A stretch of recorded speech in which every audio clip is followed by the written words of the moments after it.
नमस्कार, म रेम विश्वकर्माको झाँगड बसमा यहाँहरूलाई स्वागत छ। आज हामीले जातीय भेदभाव, नवराज विक लगायतका समूह, अङ्गिरा पासी, समूह सदाको न्यायको बारेमा बहस गर्नेछौँ। र बहसमा हुनुहुन्छ अञ्जना विसुङ्के, प्रतिनिधि सभा सदस्य तथा नेपाल कम्युनिस्ट पार्टीको सदस्य हुनुहुन्छ। यसै गरी जीवन परियारजी हुनुहुन्छ, नेपाली काङ्ग्रेसका केन्द्रीय सदस्य तथा संयुक्त राजनीतिक दलित सङ्घर्ष समितिका संयोजक हुनुहुन्छ। गणेश विश्वकर्मा हुनुहुन्छ, नेपाल कम्युनिस्ट पार्टीका नेता तथा दलित नेता पनि हुनुहुन्छ उहाँ। र हामीसँग हुनुहुन्छ चन्द्रप्रकाश भट्टी हुनुहुन्छ, मेयर भेरी नगरपालिका जाजरकोट हुनुहुन्छ। यहाँ सबैलाई म स्वागत गर्न चाहन्छु। म मेयरज्यूबाटै कुरा सुरु गर्न चाहन्छु। अहिले के छ रुकुम जाजरकोटको अवस्था? अब जो पीडितहरू हुनुहुन्छ 6 जना मृतकहरू, त्यसको आफन्तहरू त अहिले पीडामा नै हुनुहुन्छ। त्यो जो सहजै अनुमान गर्न सकिन्छ। उहाँहरूको जेठ 10 गतिको जुन दुर्भाग्यपूर्ण घटनामा उहाँहरूको छोराहरूको एकदम कलिलो उमेरमै, अझ भन्नुपर्दा नवराजजी चाहिँ अब 21 वर्षको थिए, बाँकी अझ उनीहरू 20 वर्षभन्दा मुनिका नै छन्। त्यसो भएले गर्दा यस्तो सन्तान गुमाउँदा, यस्तो आफन्त गुमाउँदा उहाँहरूको 6 जनाको परिवार त विक्षिप्त अवस्थामा छ नै। सँगसँगै अन्य सँगै गएका 12 जना भाइहरू घाइते अवस्थामा छन्। उनीहरू पनि पीडित अवस्थामै छन्। अब केही समय उनीहरूको हामीले स्वास्थ्य उपचार पनि गऱ्यौँ र उनीहरू त्यो 6 जना नै दिन दहाडै मार्ने जुन किसिमको घटना घट्यो, त्यसको चाहिँ अब साक्षीहरू भनौँ न, त्यसको प्रत्यक्ष साक्षीहरू भएको हुँदा उनीहरू धेरै समय त्यो किसिमको उनीहरूलाई चाहिँ त्यो किसिमको एउटा चाहिँ डरलाग्दो घटनाले स्ट्राइक गरेको हामीले महसुस गऱ्यौँ। त्यसले गर्दा जाजरकोट जिल्ला अस्पताल हुँदै अहिले कोलपुर मेडिकल कलेज सम्म उनीहरूको उपचार भएर एक किसिमको अवस्थामा परिवर्तन सुधार आएको छ। त्यसो भएले गर्दा अझै पनि त्यो मृतकको आफन्तहरू सामान्य अवस्थामा फर्किन नसकेको अवस्था छ। हामी त्यसको लागि पीडितको पक्षमा निरन्तर लागिरहेका छौँ। हस्, धन्यवाद। यसपछि म जीवन परियोजना आउन चाहन्छु। यो संयुक्त दलित राजनीतिक समितिको आन्दोलन सकियो भने सर, बन्द भयो? सर्वप्रथम अब यो कार्यक्रममा संयुक्त राजनीतिक दलित सङ्घर्ष समिति र मेरो व्यक्तिगत धारणा राख्ने अवसर दिनुभएकोमा हार्दिक धन्यवाद ज्ञापन गर्न चाहन्छु। अब पहिलो कुरा, यहाँले संयुक्त राजनीतिक दलित सङ्घर्ष समितिको आन्दोलन अथवा रुकुम पश्चिम सोती नरसंहारका बारेमा जुन खालको एउटा आन्दोलन हामीले सुरु गरेका थियौँ, जेठ 11 देखि नै यो आन्दोलन सुरु भएको हो। रुकुम पनि र जाजरकोटमा पनि यो आन्दोलन सुरु भयो र हामीले देशव्यापी रूपमा केन्द्रीय स्तरमा पनि र जिल्लाहरूमा पनि झन्डै भन्नुपर्छ 77 जिल्लामा चाहिँ यो आन्दोलनले एउटा आन्दोलनको रूप लिएको अवस्था हो। र जहाँसम्म लाग्छ केन्द्रीय स्तरमा हामीले संयुक्त राजनीतिक दलित सङ्घर्ष समितिले जुन खालको आन्दोलन तेस्रो चरणसम्मको आन्दोलन हामीले सम्पन्न गरिसकेका छौँ। अब चौथो चरणको आन्दोलनको तयारीमा छौँ। त्यसले गर्दा यो आन्दोलन सकिएको छैन, आन्दोलन जारी छ। हस्, धन्यवाद। म गणेश विश्वकर्माजीसँग जान चाहन्छु। खास गरी यो संयुक्त दलित राजनीतिक सङ्घर्ष समितिले आन्दोलन रोक्यो, तेस्रो चरणको समाप्त गर्यो। त्यो क्रममा भनौँ नेपाल कम्युनिस्ट पार्टी निकटका दलित समुदायका नेता कार्यकर्ताहरूलाई असजिलो थियो। जीवनजीहरूले यो कार्यक्रम रोकिसकेपछि तपाईँलाई त आनन्दले निद्रा लाग्यो होला, होइन? मजा के अरे एकदम, किनभने कसैले आलोचना गर्ने भएन भनौँ। कस्तो छ अहिले तपाईँहरू चाहिँ, के सोचिरहनु भएको छ? धन्यवाद। होइन, अब यो संयुक्त सङ्घर्ष समितिका नामबाट अब त्यसमा हामी सङ्गठित भयौँ कि भएनौँ भन्ने प्रश्न चाहिँ छलफल गर्न सकिन्छ। तर म चाहिँ दाबीका साथ के भन्न सक्छु त भन्दाखेरि, जब रुकुम पश्चिमको घटना घट्यो, त्यो घटना घटिसकेपछि अब मेयर साहब यहाँ हुनुहुन्छ, उहाँसँगको सम्पर्कबाट त्यहाँको वास्तविकता कुरा थाहा पाइसकेपछि हामीले हाम्रो सङ्गठनका तर्फबाट देशव्यापी रूपमा सर्कुलर गरेर देशव्यापी आन्दोलनको लागि चाहिँ गऱ्यौँ। म चाहिँ स्वतन्त्र साथीहरूलाई सर्वे गर्नका लागि म चाहिँ आह्वान गर्छु। त्यो आन्दोलनमा सबभन्दा बढी जिल्लाहरूमा र चाहिँ नै क्षेत्रहरूमा चाहिँ नै आन्दोलनको नेतृत्व कसले गरेका थियो भन्ने चाहिँ उसमा एक टुक्रा चाहिँ नै दलित मुक्ति सङ्गठन पछाडि परेको रहेछ भने दलित मुक्ति आन्दोलनमा जे पनि सहन तयार छौँ हामी। अब जहाँसम्म चाहिने के त भन्दाखेरि दलित मुक्ति आन्दोलनमा हामीले केही पनि गरेनौँ, हामीलाई निन्न लाग्यो। ए बाबा, यदि त्यसो हुँदो हो भने त हाम्रो पार्टीले हामीलाई जनवर्गीय सङ्गठन किन बनाउँथ्यो र? हाम्रो त कार्यक्षेत्रै त्यही हो, जहाँ दलितहरूमाथि अन्याय हुन्छ, अत्याचार हुन्छ, उनीहरूमाथि चाहिँ दमन गरिन्छ, त्यस्तो बेलामा तिमीहरू बोल्नु भनेर त हामीलाई त खटाएकै छ त। हाम्रो त कार्यक्षेत्रै त्यही हो। होइन। त्यही कारण पार्टीले हामीलाई चाहिँ त्यही कार्यक्षेत्र खटाएको हुनाले हामी चाहिँ नि त्यो घटना घट्दा चुप लाएर बस्नु त कुरै भएन, किनकि हामीले चाहिँ नि त्यो घटनाका विरुद्धमा अब केही साथीहरूलाई लाग्यो यो सत्तारूढका मान्छेहरूसँगै मिसायो भने कतै उहाँहरू आउन मान्नुहुन्न कि भन्ने हाम्रो चिन्ता गरेर उहाँले चाहिँ गरेको कुराप्रति त हामी उहाँहरूलाई धन्यवादै दिन्छौँ। अब हाम्रो राजनीतिक भविष्यलाई चाहिँ उहाँले चिन्ता गरेर चाहिँ नि अब नबोलाउँ भने हो भने, तर हामीले आफ्नो जिम्मेवारीलाई आफ्नो कर्तव्यलाई चाहिँ ठिक ठानेर हामी देशव्यापी रूपमा झापामा नाङ्गो जुलुस निकालेका चाहिँ युवा साथीहरू हाम्रै सङ्घका साथीहरू हुनुहुन्थ्यो। धनगढीमा 4000 जनाको मोटरसाइकल त्यो पनि लकडाउनको बेला निकालेको हाम्रै साथीहरू हुनुहुन्थ्यो होइन। चितवनमा चाहिँ ठुल्ठुला सभाहरू गर्ने हाम्रै साथीहरूको नेतृत्वमा थियो। यावत खालका चाहिँ कुराहरू थियो भने काठमाडौँमा पनि हामीले हाम्रो चाहिँ गच्छे अनुसारको हाम्रो आफ्नो सम्भावना अनुसारको हाम्रो बाध्यता अनुसारको काम हामीले गरेका भए हुनाले अब हामीलाई निर्णय त किन लाग्छ र। तर हामीले त के गर्यौँ त भन्दाखेरि हामीले कुन आन्दोलनपछि हामीले छोड्यौँ त भन्दाखेरि जब राज्यका हामी पछि फेरि आउँछ त्यसमा चाहिँ हामी अन्जना विषयसँग जान चाहन्छौँ। खास गरी संसदमा धेरै हल्ला भयो होइन, त्यसपछि दलित पक्ष सांसदहरू धेरै हल्ला गरे होइन, कुरा उठाए नवराजको केसमा। नेपाली काङ्ग्रेस निकटका सबै सांसदहरू बोले, अवरोधै गरे। त्यतिखेर नेकपा पक्षका दलित सांसदहरू पनि निधाए भन्ने छ क्या, त्यहाँ त्यत्रो हल्ला हुँदा पनि जाग्नु भएन, थाहा पाउनु भएन के त्यसरी निधाउनु भयो भन्ने छ। र अरू झन् गैर दलित सांसद त बोल्ने कुरै भएन, उहाँहरू झन् धेरै भनौँ के अरे निधाउने कुरा भयो। तपाईँ किन त्यस्तो निधाउनु भयो त संसदभित्र? तपाईँले अब त्यसलाई चाहिँ कस्तो भने प्रमाणमा भन्नुपर्ने हुन्छ, किनभने तपाईँले संसदीय के अरे यो संसद चलिराखेका बेलामा रेकर्ड हेर्न सक्नुहुन्छ, कसले बोल्यो कसले बोलेन भन्ने। रेकर्ड हेर्दा चाहिँ सबैभन्दा पहिला चाहिँ यो घटना उठाउने कामै चाहिँ नेकपासँग सम्बन्धित दलका चाहिँ के अरे सांसदहरूले उठाउनु भएको थियो। हामीसँग रेकर्ड छ, किनभने यसलाई त लुकाउन सकिँदैन। संसदमा रेकर्डमा चाहिँ सुरक्षित हुन्छ, त्यसलाई तपाईँले हेर्न सक्नुहुन्छ। अर्को कुरा चाहिँ त्यहाँसँग सम्बन्धित गैर दलितहरूले पनि बोल्नु भएको छ, त्यो पनि फेरि तपाईँले हेर्न सक्नुहुन्छ। जस्तो जाजरकोटमै नै सत्य पहाडीले नै बोल्नु भएको छ, किनकि उहाँ सांसद हो, उहाँ गैर दलित हो। अनि अरू थुप्रै साथीहरूले बोल्नु भएको छ। त्यसैले गर्दा नबोलेको भन्ने होइन, यो बोलाइमा चाहिँ कसको पक्ष कसको विपक्ष भन्ने नै हुँदैन। यो राजनैतिक ढङ्गले चाहिँ यसलाई चाहिँ दलीय रूपमा किताकाट गर्ने विषय नै होइन। यो नरसंहार हो। यो नरसंहारको विरुद्धमा हामी छौँ भनेर लगातार 0 आवरदेखि लिएर विशेष समय सबैले बोलिराख्नु भएको छ। त्यसैले गर्दाखेरि सत्ता पक्षले बोल्यो अर्कोले बोलेन भन्ने कुरा चाहिँ यो भ्रम चाहिँ तपाईँहरूले पनि नपाल्नु र अरूलाई पनि भ्रम नछर्नुहोस् भन्ने लाग्छ मलाई। होइन, खास गरी देशभरि आन्दोलन भयो, अन्तर्राष्ट्रिय जगत भनौँ न युएनदेखि लिएर धेरै राष्ट्रिय अन्तर्राष्ट्रिय समुदाय संस्थाले धेरै आवाज उठाए। तर सत्ता पक्ष र सत्ता निकट दलित समुदायका सांसद र कार्यकर्ता नेताले यसमा चासो दिएन भन्ने आम समुदायको चासो कुरा हो। अनि गणेश सरले भन्दै हुनुहुन्थ्यो कि हामी यो घटना घटिसकेपछि यो अहिले चलिरहेको संयुक्त दलित राजनीति सङ्घर्ष समितिसँगै गृहमन्त्री र सभामुखसँग सँगै जानुभयो तपाईँहरू। जब सभामुख कहाँ जाँदासम्म तपाईँहरू ज्ञापन पत्र सँगै बुझाउनु, त्यसपछि किन तपाईँहरू एक्कासी बाहिरिनु भयो? त्यहाँ कुनै दबाब थियो कि या तपाईँको कुनै के अरे कुनै स्वार्थ या तपाईँको के चाहनुहुन्थ्यो? होइन, हामी बाहिरको पनि होइन, हामी त हाम्रो आन्दोलनबाट पछाडि परे पनि होइन। हामीले गृहमन्त्री कहाँ अब जीवनमा नेजु र मैले संयुक्त रूपमै चाहिँ त्यो ज्ञापन पत्रको ड्राफ्ट गरेर हामी सँगै गएका थियौँ। त्यसपछि उहाँहरूकै चाहिँ टाइम व्यवस्थापन गरेपछि के भन्छ चाहिँ सभामुखज्यू कहाँ चाहिँ हामी सँगै थियौँ होइन। दोस्रो दिन चाहिँ एक्कासी बिहान अघिल्लो बेलुका चाहिँ 5 बजीसम्म हामी सभामुख कहाँ सँगै थियौँ। दोस्रो दिन बिहान 7 बजे उहाँहरूले चाहिँ अब बैठक बसेर हामी बाहेकको बैठक बसेर चाहिँ उहाँहरूले संयुक्त सङ्घर्ष समिति घोषणा गर्नुभयो होइन। अब त्यसपछि अब हामी नभएपछि हामीलाई किन बोलाउनु भएन भन्न हामीले गर्दाखेरि खै तपाईँहरू सत्तामा हुनुहुन्छ त्यस कारणले आउनुहुन्न होला जस्तो लाग्यो भन्नुभयो साथीहरूले होइन। ल त्यसो भए तपाईँहरू अलग जानुहोस्। अब हामी त 2टा ठुला घटकहरू छँदै थियौँ, एउटा माओवादी सम्बद्ध घटक थियो दलित मुक्ति मोर्चा, एउटा नेकपा एमालेसँग सम्बन्धित मोर्चा दलित मुक्ति समाज के अरे मुक्ति समाज नेपाल छँदै थियो। अब हाम्रो बिचमा त एकता हुनु पनि बाँकी थियो। तर पनि हामीले यो आन्दोलनलाई चाहिँ व्यवस्थापन गरेर हामीले के गर्यौँ त भन्दा हरेक जिल्लामा मोर्चाको चाहिँ अध्यक्ष र मुक्ति समाजको अध्यक्ष र चाहिँ पार्टीले तोकेको चाहिँ इन्चार्जलाई 3 सदस्यीय एउटा संरचना जिल्लामा अस्थायी खडा गरेर प्रदेशमा पनि त्यही ढङ्गका इन्चार्ज साथीहरू तोकेर हामीले देशव्यापी रूपमा तपाईँहरू आन्दोलनमा सहभागी हुनुहोस् होइन। तर हाम्रो चाहिँ एउटा अहिले पनि हाम्रो चाहिँ के त भन्दाखेरि अडान के छ त भन्दाखेरि हामीले संविधान निर्माण गर्ने बेलादेखि त्योभन्दा अगाडि बनाएको जुन संयुक्त सङ्घर्ष समिति छ त्यसका चाहिँ नि केही मूल्य र मान्यता छन्, त्यसका चाहिँ आचार संहिता छन्।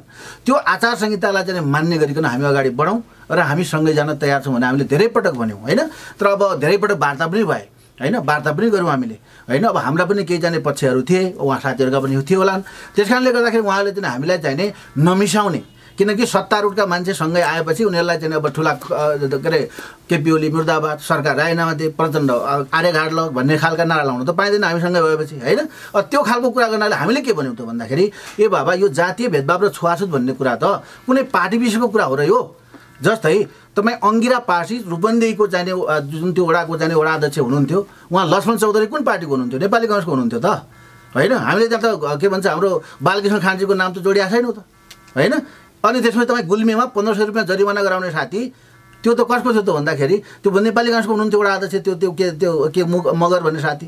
हामीले त्यहाँ पनि त काङ्ग्रेसको कुरा गरे। त्यस कारणले यो देशभरिमा जसले जातीय छुवाछुत र भेदभाव गर्छ त्यो कुनै पार्टीको होइन, त्यो त अपराधी हो होइन। त्यो नेकपाको मान्छे भए पनि, काङ्ग्रेसको मान्छे भए पनि, राप्रपाको मान्छे भए पनि, जोसुकै भए पनि यदि उसले जातीय विभेदको नेतृत्व गर्छ, जातीय विभेद गर्छ भने त्यो पार्टीको होइन, त्यो अपराधी हो। त्यसलाई अपराध अनुसारको कानुनअनुसार कारबाही गर्नुपर्छ भन्ने मान्यता लिएर हामी अगाडि बढ्दा स्पष्ट हुन्छ दलित आन्दोलनमा।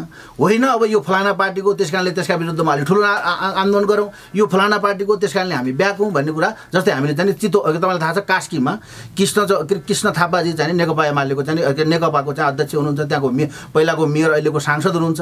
तिनका विरुद्धमा चाहिँ वक्तव्यबाजी गरेको त सबभन्दा बढी मलाई लाग्छ त्यसमा चाहिँ मै लागि आउँ। देशभरिमा चाहिँ जन्मसृजना गर्नका लागि, हाम्रा साथीहरूलाई विज्ञप्ति निकाल्नका लागि होइन, र्याली निकाल्नका लागि हामीले नेतृत्व गरेका थियौँ। त्यस कारणले गर्दाखेरि हामीले त्यो पार्टी विषयको कुरा गर्दा भन्दा तपाईँले भने संयुक्त सङ्घर्ष समितिमा यो दुर्भाग्य भयो। यसपालि वास्तवमा हाम्रा पनि कतिपय कमजोरी रहे। जस्तै केही साथीहरू जो ड्राइभिङ सिटमा हुनुहुन्थ्यो उहाँहरू साथीहरूले चाहिँ यसलाई चाहिँ वास्तवमा चाहिँ अलि चाँडो निर्णय गरेर अब पार्टीले पनि यत्रो ठुलो घटना घटेको छ ल है तपाईँहरू चाहिँ यसका विषयमा चाहिँ सही ढङ्गले अगाडि बढ्नुहोस् भनेर पार्टीले पनि अलिकति सिरियस हुनुपर्थ्यो। त्यतातिरका कमजोरी त भएकै हुन्, अति कमजोरी भएन त किन यस्तो क्वेसन उठ्थ्यो। तर मूल रूपमा चाहिँ के त भन्दाखेरि हामीले संयुक्त रूपमा दलित आन्दोलनमा आउँदैनौँ, हाम्रो पार्टी सरकारमा छ, हामीलाई बर्बाद हुन्छ भन्ने कुरा कोही कतैबाट पनि भनेको छैन। र हामीले यदि त्यसो भने भए त होइन, हाम्रो तपाईँलाई थाहा छ हाम्रो छवि गौड उहाँ माथि जाने किर्तिपुरको चाहिँ आमसभामा बोल्नुभयो होइन, मै दुई ठाउँमा बोलेँ। यही सबभन्दा पहिला जाने 10 गते घटना भयो, 11 गतेको आमसभामा काङ्ग्रेसका केही साथीहरूसँग यही जाने माइतीघर मण्डलमा मै गएर बोलेको थिएँ होइन। त्यस कारणले गर्दाखेरि त्यस्तो कुरा होइन। अब त्यो चाहिँ अलिकति पछि जाने केही समस्याहरू भएर त्यस्तो भएको छ। तपाईँले भने जस्तो ड्राइभिङ सिटमा भएको कसले रोक्यो?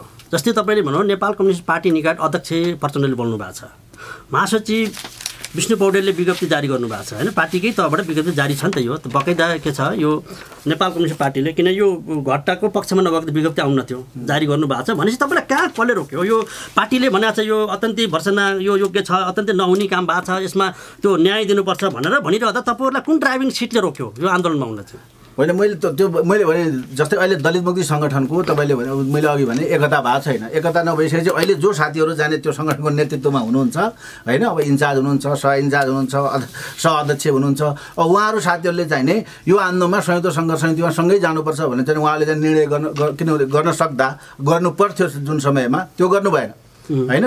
त्यस कारणले गर्दाखेरि उहाँहरूले त्यसको जवाब उहाँहरूले दिनुपर्छ।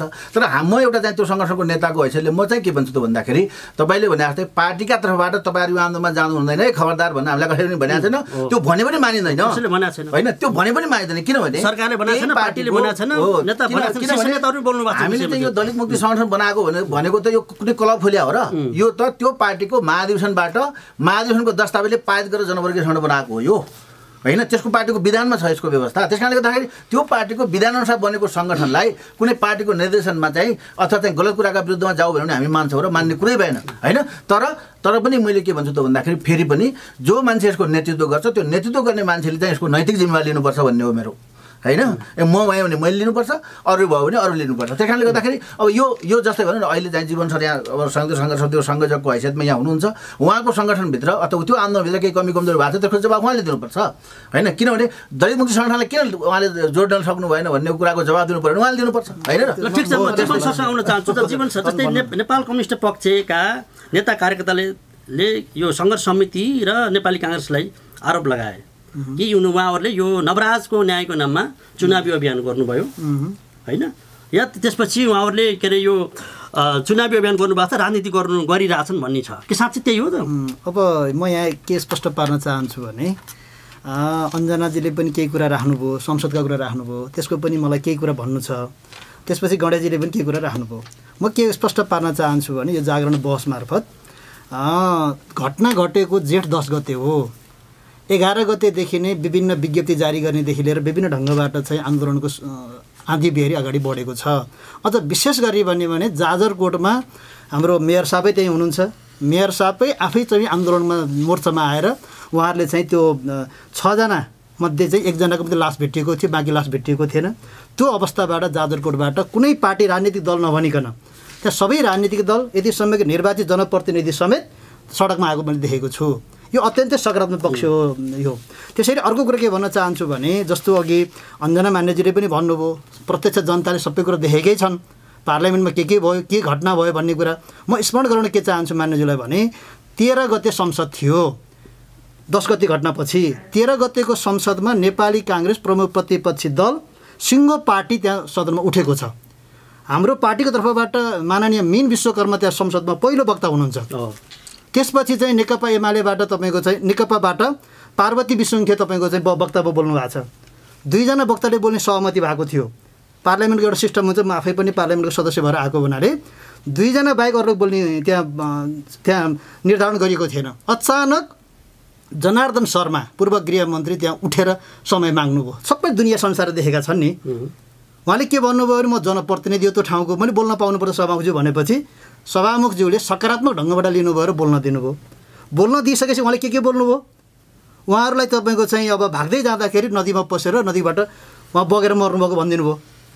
जुन घटनाले चाहिँ जुन रूप लियो संसदमा त्यो त दुनियाँ संसार देखेका छन् नि त। त्यसको बारेमा यति भन्न चाहन्छु। जहाँसम्म चाहिँ अब संयुक्त राजनीतिक दलीय सङ्घर्ष समितिका बारेमा म के स्पष्ट पार्न चाहन्छु भने तेस्रो चरणको आन्दोलनको अन्तिम दिनसम्म पनि मैले के भनेको छु भने जो साथीहरू केन्द्रीय आन्दोलन भन्नाले काठमाडौँको आन्दोलनमा अघि गणेशजीले भनेको र म सहमत छु होला। त्यसको बारेमा स्वतन्त्र विशेषज्ञहरूले अध्ययन गर्दाखेरि कसको कति उपस्थिति छ हरेक जिल्लामा भन्ने बारेमा त भोलि रिपोर्ट आउला नै, केही छैन, त्यसमा हामी तयारै छौँ। नेपाली काङ्ग्रेसको नेपाल दलीय सङ्घ अन्तिम पर्छ भने पनि हाम्रो आपत्ति छैन। तर सिङ्गो नेपाल दलीय सङ्घ 77 जिल्लामा हाम्रो सङ्गठन छ, 77 जिल्लामा नेपाल दलीय सङ्घले आन्दोलनको मोर्चामा छ। त्यसैले म के आग्रह गर्न चाहन्छु, जहाँसम्म केन्द्रीय स्तरको आन्दोलनको कुरा हो, हामी सुरुको दिनमा चाहिँ नेपाली काङ्ग्रेसको संसदीय दलमा हामीले सबै राजनीतिक सङ्गठनहरूका सत्तारूढ नेकपाको भातृ सङ्गठन, नेपाल राष्ट्रिय मुक्ति सङ्गठन लगायत सम्पूर्ण राजनीतिक सङ्गठनहरूलाई हामीले बोलाएर छलफल अगाडि बढाउन खोजेको हो। तर केही कुराहरू छन्, सबै कुरा अहिले यो बहसमा सबै कुरो टुङ्गो लाग्दैन। यसमा अत्यन्तै सकारात्मक ढङ्गबाट म गणेशजीलाई अत्यन्त सम्मान व्यक्त गर्न चाहन्छु। हामी धेरै पहिलादेखि 20औं वर्षदेखि हामी संयुक्त आन्दोलनको एउटा चाहिँ अभियानमा छौँ। हामी दलितहरूको चाहिँ संविधानमा ल्याउनुपर्ने एजेन्डादेखि लिएर संविधानमा समेट्नुपर्ने एजेन्डादेखि लिएर हरेक घटनामा चाहिँ हामी एक ठाउँमा छौँ। चाहे विगतमा चाहिँ तपाईँको चाहिँ सेते दमैको घटना होस्, चाहे मनबिरे सुनारको घटना होस्, हरेक घटनामा हामी सँगै छौँ। तर अहिले पछिल्लो दिनमा के हो त भने अत्यन्त दुःखका साथ भन्नुपर्छ, हिजो काङ्ग्रेस पनि सत्तामा थियो त। हिजो रुकुम घटना के अरे सेते दमैको घटना गर्दा काङ्ग्रेस सत्तामा थियो, माओवादी पार्टी सत्तामा थियो त्यति बेला मनबिरे सुनारको घटना हुँदाखेरि। तर सबै राजनीतिक सङ्गठनहरू हरेक आन्दोलनमा थिए। तर यसपालि के कति कारणले गर्दा अहिले गणेशजीसँग धेरै कुराहरू मैले भन्न सक्दिनँ, किनभने उहाँ पनि त्यो एउटा घटकको एउटा सदस्य हो। तथापि त्यो सङ्गठनका इन्चार्ज माननीय अहिले तपाईँको चाहिँ मन्त्री हुनुहुन्छ, खेलकुद मन्त्री हुनुहुन्छ जगत विश्वकर्मा इन्चार्जसँगै बसेर हामी मिटिङ गरेका छौँ, उहाँकै मन्त्रालयमा बसेर मिटिङ गरेका छौँ। गणेशजीलाई र मलाई कार्यदलको सदस्य पनि बनाइएको छ। यी सबै घटनाक्रम हुँदाखेरि त्यसपछि बस्ने बैठकहरू जुन ढङ्गबाट नेतृत्वहरूले जुन आपसी छलफल गरेर जुन ढङ्गबाट भनेको समयमा बैठक नबस्ने, आन्दोलनलाई अब एकपछि अर्को दिन झन् ढिलो गर्ने भन्ने लगायतका कतिपय कुराहरू चाहिँ अलिकति अस्पष्टता भएका कारणले गर्दा एक आपसमा तपाईँको चाहिँ एक सङ्गठनले अर्को सङ्गठनको भावना मर्म नबुझेका कारणले गर्दा भन्छु म धेरै दोष पनि लाउन चाहन्न, उहाँहरूको बाध्यता होला, व्यवस्था होला। तर हामी के चाहन्थ्यौँ भने जसरी हामीले चाहिँ आन्दोलनको लागि 21 गते 13औं दिन थियो, हामीले माइतीघर मण्डेलामा उहाँहरूलाई चाहिँ श्रद्धाञ्जली व्यक्त गरेको कार्यक्रम त्यहाँबाट सुरु गरेका छौँ। त्यसपछि 21 गते जेठ 21 गतेको दिन थियो, त्यो आन्दोलनमा पनि नागरिक समाजले नेतृत्व गरेको थियो, हामी त्यही सहभागी भयौँ, तपाईँ हामी सबैजना छौँ।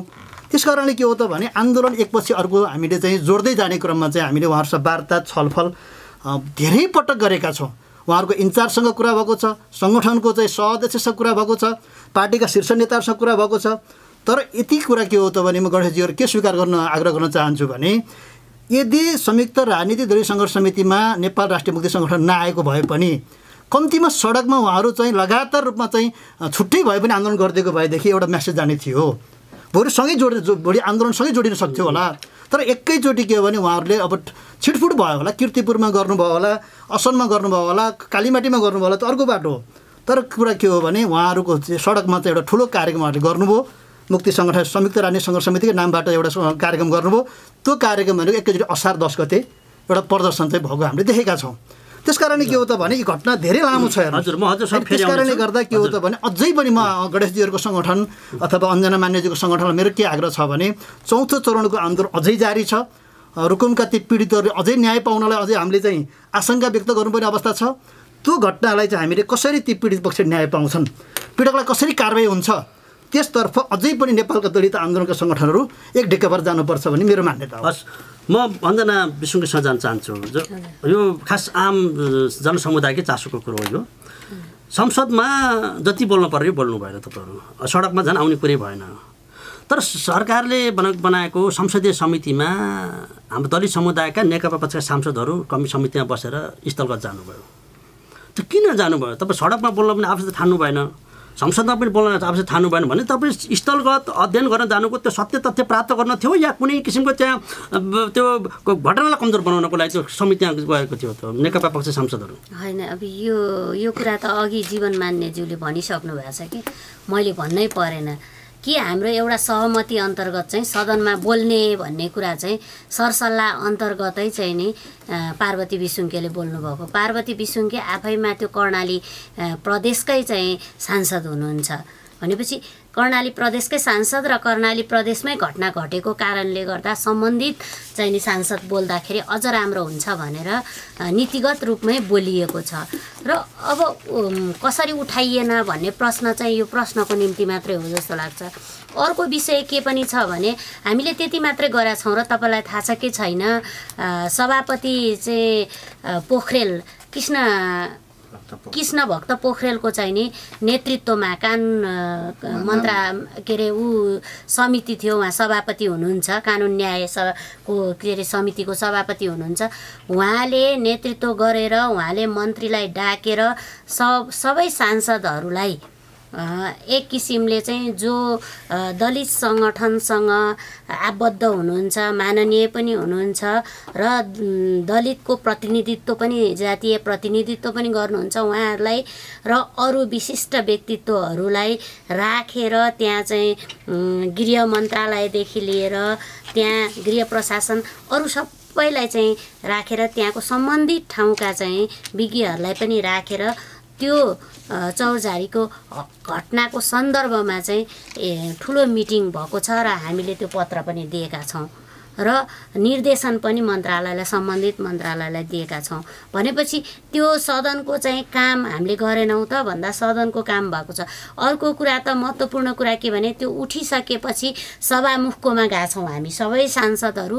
हामी सभामुखकोमा गएर सभामुखलाई चाहिँ हामीले भनेर कि यो चाहिँ छानबिन कमिटी संसदीय छानबिन समिति बनाइदिनु पर्छ भनेर पनि हामीले भनेका छौँ। र अब अघिल्लो दिन त त्यो दिन त के अरे हाम्रो जनार्दन शर्माले चाहिँ यसरी बोल्नुभयो भन्ने कुरा चाहिँ आएको छ। त्यो हामीलाई पनि राम्रो लाग्यो होइन, उहाँले त्यो बोल्नु हुन्थेन, त्यो राम्रो छैन। हामी आफैले पनि आलोचना गरेका छौँ, त्यो ढङ्गले नबोलेको भए हुन्थ्यो।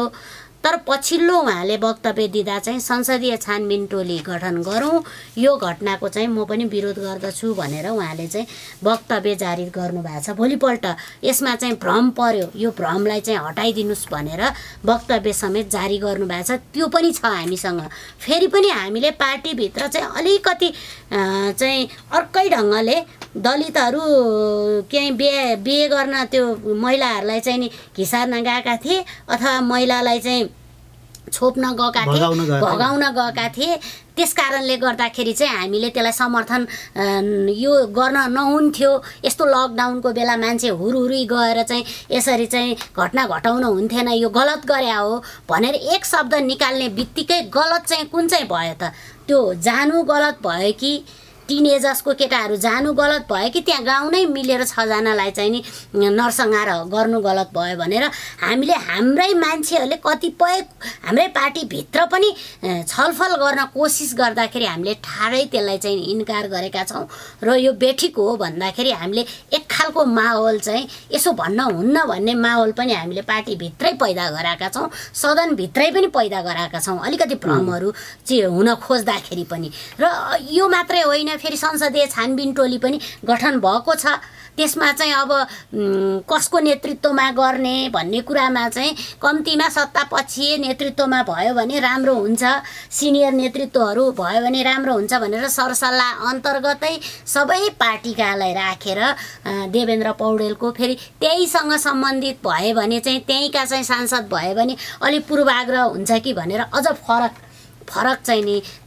प्रदेश फरक जिल्लाका सांसदको नेतृत्वमा हामीले चाहिँ निष्पक्ष छानबिन चाहिँ आओस् भनेर समिति गठन गरेर त्यसले चाहिँ एउटा रिपोर्ट तयार गर्न, वास्तवमा के हो भनेर चाहिँ संसदकै रिपोर्ट तयार गर्न र त्यो संसदको रिपोर्ट चाहिँ भोलि कस्तो पनि गरे हो भने हामीले भोलि त्यहाँका चाहिँ प्रशासनले दिएका चाहिँ मिसिलहरू, त्यहाँको प्रशासनले दिएका चाहिँ रिपोर्टहरूलाई पनि हामीले जाँच्न सक्ने गरिकन, त्यसलाई पनि प्रश्न सोध्न सक्ने गरिकन होइन त्यो निकायलाई पनि हामीले चाहिँ नि जवाफदेही बनाउन सक्ने ढङ्गको चाहिँ त्यो समिति बनाएर रिपोर्ट बनाएर हामीले पछि चाहिँ यदि गलत रिपोर्ट चाहिँ नि प्रशासनले दिन खोज्यो भने पनि त्यसलाई चाहिँ समाउन सकिन्छ भनेर त्यो खालको चाहिँ शक्तिशाली एउटा चाहिँ नि समिति बनाएर चाहिँ गएको कुरा तपाईँहरूलाई थाहा छँदैछ र त्यसले रिपोर्ट पनि पेश गरिसकेको छ। यति भन्दाखेरि सरकारको तर्फबाट समितिको तर्फबाट पार्लियामेन्ट के अरे यो संविधान सभाको के अरे प्रतिनिधि सभाको तर्फबाट यो सबै तर्फबाट चाहिँ चुक्या छैन भन्ने लाग्छ। त यद्यपि फेरि पनि सरकारमा भइसकेपछि चाहिँ कस्तो भने एकातिरबाट सरकार पक्ष यो धर्मै जस्तो लाग्छ, सरकार पक्षहरूले चाहिँ सरकारलाई चाहिँ दाग नलागोस् है, यस्तो घटनाहरूले चाहिँ यो व्यक्तिले समाजमा व्यथिति भएको कारणले गर्दा सांस्कृतिक समस्या हो, यो सामाजिक समस्या हो, त्यसकारण यो नितान्त राजनीतिक समस्या होइन। त्यो नितान्त राजनीतिक समस्या नभएको कारणले गर्दाखेरि चाहिँ राजनैतिक रङ दिएर फेरि यो सामाजिक ढङ्गले चाहिँ न्याय नदिने सांस्कृतिक विचलनलाई चाहिँ यसले चाहिँ नकोट्याउने र अर्कोतिरबाट चाहिँ राजनैतिक ढङ्गले लेप लाउन खोज्यो भने जुन ठाउँमा हान्न पर्ने हो, जुन ठाउँमा चाहिँ विरुद्धमा जान पर्ने हो त्यो ठाउँमा नगएर फेरि त्यो चिज चाहिँ डाइभर्ट भएर जान्छ र अन्तैतिर जान्छ, जहाँ हान्न पर्ने हो त्यहाँ लाग्दैन। त्यसैले गर्दाखेरि हाम्रो अहिले पनि भनाइ के छ भने यसलाई राजनैतिक रङ नदिइकन यसलाई चाहिँ सामाजिक र सांस्कृतिक कुरा हो भनेर लैजान पर्छ भन्ने कुरा लगातार भयो। तर अलि प्रतिपक्षको चाहिँ धर्म हुन्छ कि जस्तो लाग्छ, किनभने यो सरकार गरौँ भन्ने हुन्छ जस्तो लाग्छ। म हाम्रो मेयर ज्यूसँग जान चाहन्छु। यो राष्ट्रिय रूपमा उहाँहरूले आन्दोलन बहसहरू गरिरहनु भएको छ, आन्दोलन भइरहेछ, अन्तर्राष्ट्रिय रूपमा तातिरहेको छ। अहिले स्थानीय तहमा एक समय मान्छेहरूको जाने ओहिरो नै भयो होइन, मान्छेहरू भेटभाड हुने, ओहिरो हुने, सबै कुरा सहयोग गर्छौँ भन्ने स्थिति बढ्यो र त्यो घटनाले दुईवटा किसिमका समस्या निर्माण गरे जस्तो लाग्छ मलाई चाहिँ। एउटा चाहिँ जातीय कुरा र अर्को पार्टीगत कुरा होइन, पार्टी र जातिमै विभाजन छ र खासै ती समुदायहरूको पछिसम्म उनीहरूले कसरी के अरे पाउन सक्छन् कि न्याय, सामाजिक न्याय पाउन सक्छन् त्यहाँनिर।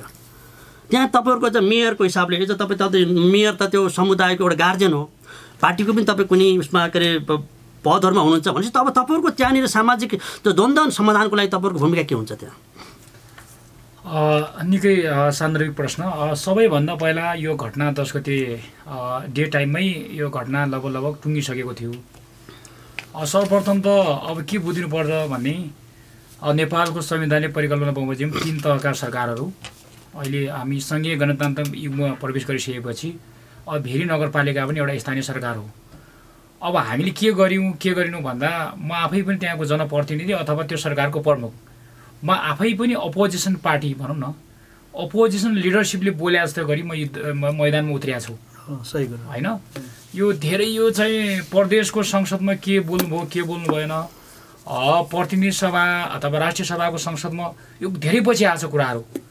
किनभने धेरै कुराहरू त्यतिन्जेलसम्म त्यहाँको प्रशासन जुन प्रारम्भिक चरणमा जुन पीडितको पक्षमा गर्नुपर्ने इनिसियल स्टेपहरू हुन्छ नि त्यो स्टेप गर्ने अङ्गहरू प्रभावित भइसकेका थियो। हेर्नुहोस्, जबसम्म हामी बोलेर केही पनि हुँदो रहेनछ कि जब स्थानीय तहले समयमा नतातेको भए त्यसपछि त्यो चाहिँ अभियुक्तहरू जो संलग्न हुन्छ नि, जो पीडकर हो नि, पीडकलाई कारबाहीको कटघरामा ल्याउन सक्ने सम्पूर्ण परिचालित हुनुपर्ने अङ्गहरू सबै प्रभावित भइसकेका हुँदो रहेछ। अनि त्यति बेला हामी जहाँ कराए पनि के गऱ्यौँ त्यसको कुनै अर्थ हुँदो रहेनछ कि। अहिले विभिन्न किसिमका चाहिँ न्यायपालिकाबाट हुने फैसलाहरूको त्यो नजिरहरू एकपटक अध्ययन गर्नुहोस् त। त्यो कुनै प्रमाणहरू र त्यो प्रमाणको आधारमै उनीहरूले फैसला गरिरहेछ। त्यो क्षणसम्म त्यो पुगिसकेको थियो कि त्यो जागरको सन्दर्भमा पनि। किनभने अब त्यसमा तपाईँले नि भन्नुभएको छ स्थानीय तहमा मान्छेहरू आउनेहरूको वहिरो लाग्यो कि त्यहाँनिर वहिरो कुन अर्थमा लाग्यो भनेर भन्नुहुन्छ भने विभिन्न प्रकृति, चाहे चाहिँ मिडियाकर्मी, युट्युबर, मानव अधिकार कर्मी अथवा विभिन्न दलका अथवा विभिन्न तहगत चाहिँ चाहे प्रदेश या चाहिँ माथिल्लो चाहिँ सङ्घीय संसद अथवा विभिन्न स्थानीय तहका साथीहरू आउने क्रममा आफ्नो स्वार्थ केन्द्रित एउटा चाहिँ तह तबका बढी देखियो। पीडितहरूको पक्षमा बोल्ने भन्दा पनि तिनीहरूले न्याय दिलाउनको निम्ति आवश्यक सम्पूर्ण कानुनी, प्राविधिक, राजनीतिक, अन्य सांस्कृतिक, सामाजिक एउटा चाहिँ इट्टा थप्नु भन्दा पनि त्यहाँको स्थिति एउटा धमिलो पानीमा माछा मार्ने तह तबकाका बढी मान्छेहरू आएको देखेपछि मैले यसलाई कुनै पनि यसलाई चाहिँ कमान्डिङ कन्ट्रोल गर्नुपर्छ भन्ने हिसाबले मैले आफै सुरुमा बोल्न सुरु गरेँ। त्यति बेल त्यहाँ के भइरहेको थियो भने म आफै एउटा सत्ताधारी पार्टीको एउटा प्रदेश कमिटीको अब नेता भएको हिसाबले पनि मैले के भने अब चाहिँ यो चाहिँ मैले कन्ट्रोल नगरेपछि स्थिति यहाँबाट नियन्त्रणभन्दा बाहिर जाने भयो भन्ने भइसकेपछि र मलाई सम्पूर्ण ढङ्गले के लाग्यो भने यो सङ्गठित र योजनाबद्ध र जातीय चाहिँ एउटा चाहिँ यो विभेदमा आधारित घटना हो भन्ने कुरा मलाई कन्फर्म भयो। कन्फर्म भइसकेपछि अब कति साथीहरू कन्फर्म भएर पनि बोल्न चाहनु भएन, त्यतातिर नजाउँ, मैले चाहिँ बोल्नुपर्छ। म एउटा राजनीतिक कर्मी भएको हुनाले सामाजिक न्यायको निम्ति लडेको, सांस्कृतिक चाहिँ एउटा चाहिँ क्रान्तिको निम्ति लडेको मान्छे, मैले बोल्नुपर्छ। तर त्यो दिन चाहिँ प्रभावित भइसकेको थियो, सम्पूर्ण कुरा प्रभावित भइसकेको थियो। तपाईँ ढुक्क हुनुहोस्। त्यसो हुँदाखेरि अब फेरि पनि सेपरेसन अफ पावर होइन, अब र ब्यालेन्स बिचमा हामी त विश्वास गर्नु पर्यो। संविधानमा आइसकेपछि न्यायपालिकामा विश्वास गर्नु पर्यो। भोलि प्रमाण नष्ट भए चाहिँ हामीले बोलेको के अर्थ हुन्छ? के अर्थ हुन्छ? अर्थै हुँदैन नि। त्यसो भएकोले गर्दा तुरुन्तमा आफ्नै इनिसिएसनमा त्यहाँको प्रहरीलाई परिचालन गर्ने कुरा होइन, त्यहाँको चाहिँ स्थानीय प्रशासनसँग समन्वय गर्ने कुरा, जाजुर कोर्टमा भएको कुरामा कुनै पनि कुरामा स्थानीय त चुकिया छैन। हेर्नुहोस्, साधन स्रोत, युवा परिचालन, स्थानीय गोताखोरहरूदेखि लिएर सबै सुरक्षा निकायसँग समन्वय गरेर त्यहाँ सामाजिक न्याय स्थापना गरेर तपाईँको ठुलो भूमिका। त्यसो भएकोले गर्दा अहिले अब स्थिति के आछ भने हाम्रो अब विभिन्न तह तहका नेतागण रहनु भएको छ होइन। नेपालको मूल कानुन संविधानको प्रस्तावनादेखि लिएर मौलिक हकका ती दफाहरूसम्म जाउन्जेलसम्म कुरा के हो भने यो चाहिँ 77 जिल्लामा यो सांस्कृतिक खाडल छ होइन। 17 जिल्लामा अझ कर्णाली प्रदेश सुदूरपश्चिम अझ बढी ज्यादै छ होइन। यो अझै बढी ज्यादै छ कि यो ज्यादै भएको यो खाडललाई पुरा गर्नको निम्ति र यो मुलुकलाई समृद्धि दिशातिर लानको निम्ति थुप्रै विकासमा पछि पर्न कारणबाट यो डरलाग्दो कारण यो पनि हो। फेरि पछि आउने छु एकछिन। अब यो खास गरी यो सडकमा रहनुभएका आन्दोलनकर्मीहरू, घटकहरू र खास गरी र यो आन्दोलनको नेतृत्व नेपाली काङ्ग्रेस दलित सङ्घले गरेको, उहाँहरूको आरोप के थियो भने अब यति ठुलो घटनामा पनि नेकपा पक्ष यहाँ दलितहरू आउँदैनन् भने उहाँहरू सकिनुभयो, अब के मुखले बजारमा हिँड्नुहुन्छ र भन्ने उहाँहरूलाई एकदम हुन्छ नि बजारमा ठुलो चर्चा बहस थियो। अब त्यो अवस्थै हो गणेश सर होइन। अब तपाईँ बजारमा हिँड्न नसक्ने, के मुखले जानिन्छ, के दलको बारेमा बोल्न नसक्ने भन्ने होइन। हाम्रो पार्टीको, हाम्रो सङ्गठनको विषयमा चिन्ता गर्नु परेन होइन। मूल चिन्ता गर्नु पर्यो भनेको नवराज लगायतका 6 जना चाहिँ नै अन्यायमा परेका मान्छेको न्यायको कुरा हो। यदि हाम्रो पार्टी यो घटनाका विरुद्धमा हुँदो भने त उहाँ मेयरको किन चाहिँ त्यो घटनाका विरुद्धमा यत्रो धेरै बोलिरहनु भएको छ होइन। यसले गर्दाखेरि कुनै व्यक्ति, तपाईँले अघि नाम लिएका जाने प्रतिनिधि सभामा बोल्ने, राष्ट्रिय सभामा बोल्ने अथवा प्रदेश सभामा बोल्ने कुनै एबिसिडी कुनै व्यक्तिले केही कुरा बोल्या भने उनका व्यक्तिगत कुरा हुन्थ्यो नि। मूल कुरा त हाम्रो पार्टीको महासचिवले निकालेको वक्तव्य प्रमुख कुरा होइन र भने होइन। पार्टीका तर्फबाट आधिकारिक रूपमा यो घटनामा चाहिँ नै फलाना हाम्रा गृहमन्त्री भए हुनाले यो घटनालाई हामी जोगाउँछौँ भन्ने ढङ्गले हाम्रो विज्ञप्ति भएको भयो भने यहाँले भने जस्तै हामीलाई मुख देखाउन लाज हुने, अब चुनावमा जान लाज हुने, सबभन्दा अप्ठ्यारो त उहाँलाई पर्ला नि त। भोलि फेरि मेयर लड्नु पर्ला अथवा अरूलाई लडाउनु पर्ला होइन, त्यो अझ यता वारीपट्टि पनि लड्नु पर्ला हामीले होइन। त्यो कुरा चिन्ता नगरौँ होइन। त्यसैले हाम्रो चिन्ता के हो त भन्दाखेरि नवराजहरूले न्याय पाउने कुरासँग सम्बन्धित होइन। अब जहाँसम्म चाहिँ यहाँले भन्नुभयो, अब हामीले चाहिँ नि यो घटनाका सन्दर्भमा पार्टीका तर्फबाट आधिकारिक दृष्टिकोण के हो त भन्दाखेरि तपाईँले देखाएको प्रेस विज्ञप्ति हो। पार्टीका तर्फबाट कुनै समस्या छैन। अब व्यक्तिगत रूपमा मैले कति सक्रिय हुनु पर्थ्यो अथवा यता वारीपट्टिको चाहिँ मेयरले, उहाँ जस्तै मेयर वारी पनि हुनुहुन्छ नि त, रुकुम पश्चिममा पनि चौधारीमा पनि होइन। अब त्यहाँको मेयर कति सक्रिय हुनुभयो भन्ने कुरा त्यो व्यक्तिको चाहिँ के भन्दा सक्रियतामा उसको चाहिँ आफ्नो कमिटमेन्टमा चाहिँ भर पर्ने कुरा हुँदो होला होइन। उहाँले भने जस्तै त्यो घटनामा वास्तवमा चाहिँ दुःखदायी कुरा के त भन्दाखेरि हामीले सरकारका तर्फबाट त्यो घटना घट्ने बित्तिकै एउटा चाहिँ नरसंहार टाइपको चाहिँ त्यो घटना घट्यो। त्यो नरसंहार हुँदाखेरि मुलुकको गृहमन्त्री, मुलुकको सके प्रधानमन्त्री, नभए प्रधानमन्त्रीको कार्यालयको मान्छे, कोही मान्छे त्यहाँ पुग्नु पर्दथ्यो किनकि उहाँहरूसँग हेलिकप्टरहरू थिए होइन। अब हाम्रो जाने सभामुखज्यू उहाँको निर्वाचन क्षेत्रमा पहिरो आउँदाखेरि 3वटा हेलिकप्टर लिएर जानुभयो होइन, सिन्धुपाल्चोकमा जो नजिक पनि भयो, त्यस कारणले पनि भएको हुनसक्छ। तर त्यहाँ चाहिने के भन्दा रुकुम पश्चिममा राज्यका तर्फबाट कोही गएन होइन। अनि त्यस पछाडि चाहिँ उपचार हेर्नुहोस्, मेयर साहबले आफैले आफ्नो गाडीमा चाहिने बच्चाहरूलाई हालेर 12 जना त्यो घाइतेलाई नेपालगञ्ज पठाएर, नेपालगञ्जमा हाम्रो दलवार सुनार हाम्रो संगठनको नेता पूर्व चाहिँ मन्त्रीले त्यहाँ चाहिँ कोहलपुर जाने त्यहाँ चन्दा उठाएर 1,50,000 जति चन्दा उठाएर त्यहाँ उपचार गरेर फिर्ता पठायो। जबकि त्यत्रो ठुलो घटनामा घटेका चाहिने मतलब घाइते भएका चाहिँ बच्चाहरूको उपचार त राज्यले गर्नुपर्ने होइन।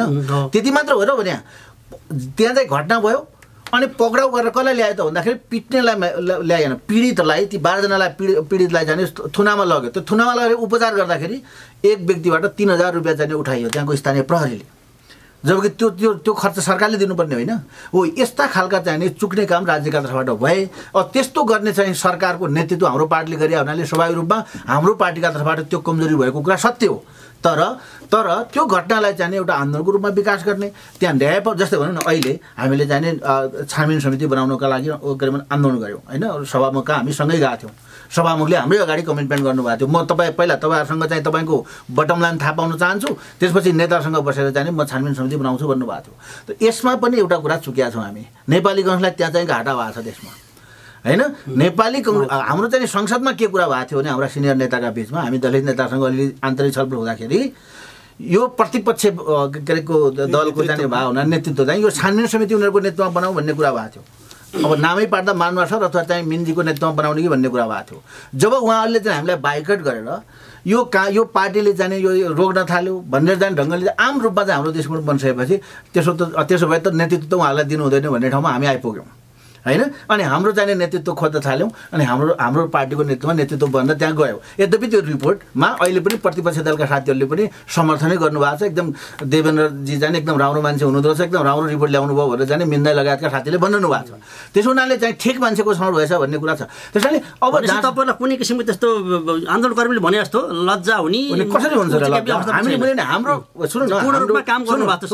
काठमाडौँमा म एउटा कुरा च्यालेन्ज गर्छु, काठमाडौँमा जुलुस निकालेका आधारमा अहिलेको चाहिने निर्णय प्रक्रियामा केमा चाहिने प्रभाव पर्छ एउटा कुरा भन्न सकिन्छ? आखिर प्रहरीको इन्भेस्टिगेसन उहाँले भने जस्तै प्रहरीको इन्भेस्टिगेसन काम लाग्दो रहेछ। 28 जनाका 20 जनाका नाममा मुद्दा हाल्दाखेरि होइन 28 जना मान्छे थुना परेकोदेखि सबै कुरा त होइन त्यो त स्वाभाविक प्रक्रियाबाट गएको छ होइन। हामीले राखेका विशेष माग जस्तै हामीले के भनेका थियौँ, उनीहरूलाई शहीद घोषणा गरेर भनेका थियौँ, शहीद घोषणा गरेन होइन। हामीले चाहिँ उहाँहरूका लागि केही अरू कुरा राखेका थियौँ होइन, त्यो केही पनि गरेन। त्यस हुनाले के त भन्दाखेरि हाम्रो आन्दोलन हाम्रा तर्फबाट दबाब दिने जस्तै हामीले लेखेर बोलेर सडकमा गएर देशव्यापी रूपमा हाम्रा साथीहरूलाई परिचालन गरेर जे हामीले गऱ्यौँ, हाम्रा मेयर साहबहरू हाम्रा पार्टीका साथीहरूले जो चाहिँ सामाजिक न्यायका पक्षमा होइन आन्दोलनका पक्षमा हुनुहुन्थ्यो उहाँले जे भूमिका खेल्नुभयो होइन। जस्तै तपाईँले संसदको कुरा गर्नुभयो, संसदमा नेपाल संसदीय इतिहासमा म बाहिर भए पनि मलाई अलिअलि थाहा छ, संसदीय इतिहासमा आफ्नो पार्टीको गृहमन्त्रीले चाहिँ जवाब दिइसकेपछि त्यसलाई प्रतिप्रश्न गर्न मिल्दैन होइन। अब पहिला काङ्ग्रेसका साथीहरूले गर्नुभएको छैन थाहा छैन, तर हाम्रा साथी उहाँ अञ्जना कमल लगायतका चाहिँ हाम्रा साथीहरूले चाहिँ नि के भन्छ चाहिँ गृहमन्त्रीलाई चाहिँ प्रतिप्रश्न गर्नुभयो, तपाईँले भनेको कुरा सत्य छैन भनेर होइन। त्यस्तो मिल्दैन सामान्यतया संसदीय व्यवस्थामा, तर हाम्रा साथीले त्यसो गर्नुभयो होइन। अनि त्यस कारणले गर्दाखेरि हामीले चाहिँ त्यो मुद्दामा कहीँ पनि कमी गरेर, तर मलाई पछुतो के छ भने मधेसका चाहिँ 4-5 जना युवाहरू मारिए। ती मधेसका युवाहरू मारेका ठाउँमा हामी जाजरकोट र रुकुममा चाहिँ 10औं टोली गयौँ होइन। तर हामी काठमाडौँमा आन्दोलन गर्ने पनि हामी चाहिँ तल गएनौँ, मधेसमा गएनौँ। त्यसमा चाहिँ मलाई चाहिँ दुःख छ, पछुतो छ होइन। त्यस कारणले गर्दाखेरि यो मुद्दामा चाहिँ हामीले खेलेको भूमिका स्वाभाविक रूपमा मैले अघि भने संयुक्त सङ्घर्ष समिति हामी सँगै जान सकिया भए हुन्थ्यो, हाम्रो पनि चाहना थियो होइन। तर त्यो संयुक्त सङ्घर्ष समितिमा चाहिँ अब हाम्रो आफ्नो अडान के थियो त भन्दाखेरि संसदमा रहेका प्रमुख पार्टीका सबभन्दा ठुलो जनवर्गीय सङ्गठनकोले त्यसको नेतृत्व गर्ने भन्ने त आचार संहिता उहाँ र मैले लेखे हो। त्यो पालना नभएपछि होइन, अनि त्यसपछि हामी गएनौँ। ल हुन्छ, ल हस्, यहाँलाई धन्यवाद। यसपछि म ल त्यसो भए नेकपा पक्ष सांसदहरू पनि कार्यकर्ता नेता सबैले धेरै गर्नुभएको छ त जीवनजी, हजुर होइन। अब यो म तपाईँसँग आउन चाहन्छु कि नेपाली काङ्ग्रेस पहिला ठुलो पार्टी, 1 नम्बर पार्टी थियो, अहिले 10 नम्बरको पार्टी छ नेपाली होइन। अनि नेपाली काङ्ग्रेसले चाहिँ यो पार्टीको आधिकारिक धारणा बनायो, बैठकले निर्णय गर्यो नि, पार्टीकै बैठकबाट निर्णय भयो। अनि यति भइरहँदा पनि किन नेकपाकै मान्छेहरू चाहियो तपाईँहरूलाई? जबकि नेपाली काङ्ग्रेसले चाह्यो भने देशमा सबै चिज ठप्प पार्न सक्छ। जहाँ कि तपाईँ सँगसँगै 14वटा घटकहरूको सँगसँगै नेपाली काङ्ग्रेसको दलित सङ्घको तर्फबाट तपाईँले समायोजन गर्नु भएको छ। जहाँनिर सडक जाम गर्नलाई, देशै 77 जिल्ला जाम गर्नलाई नेकपा पक्षका मान्छे किन चाहियो?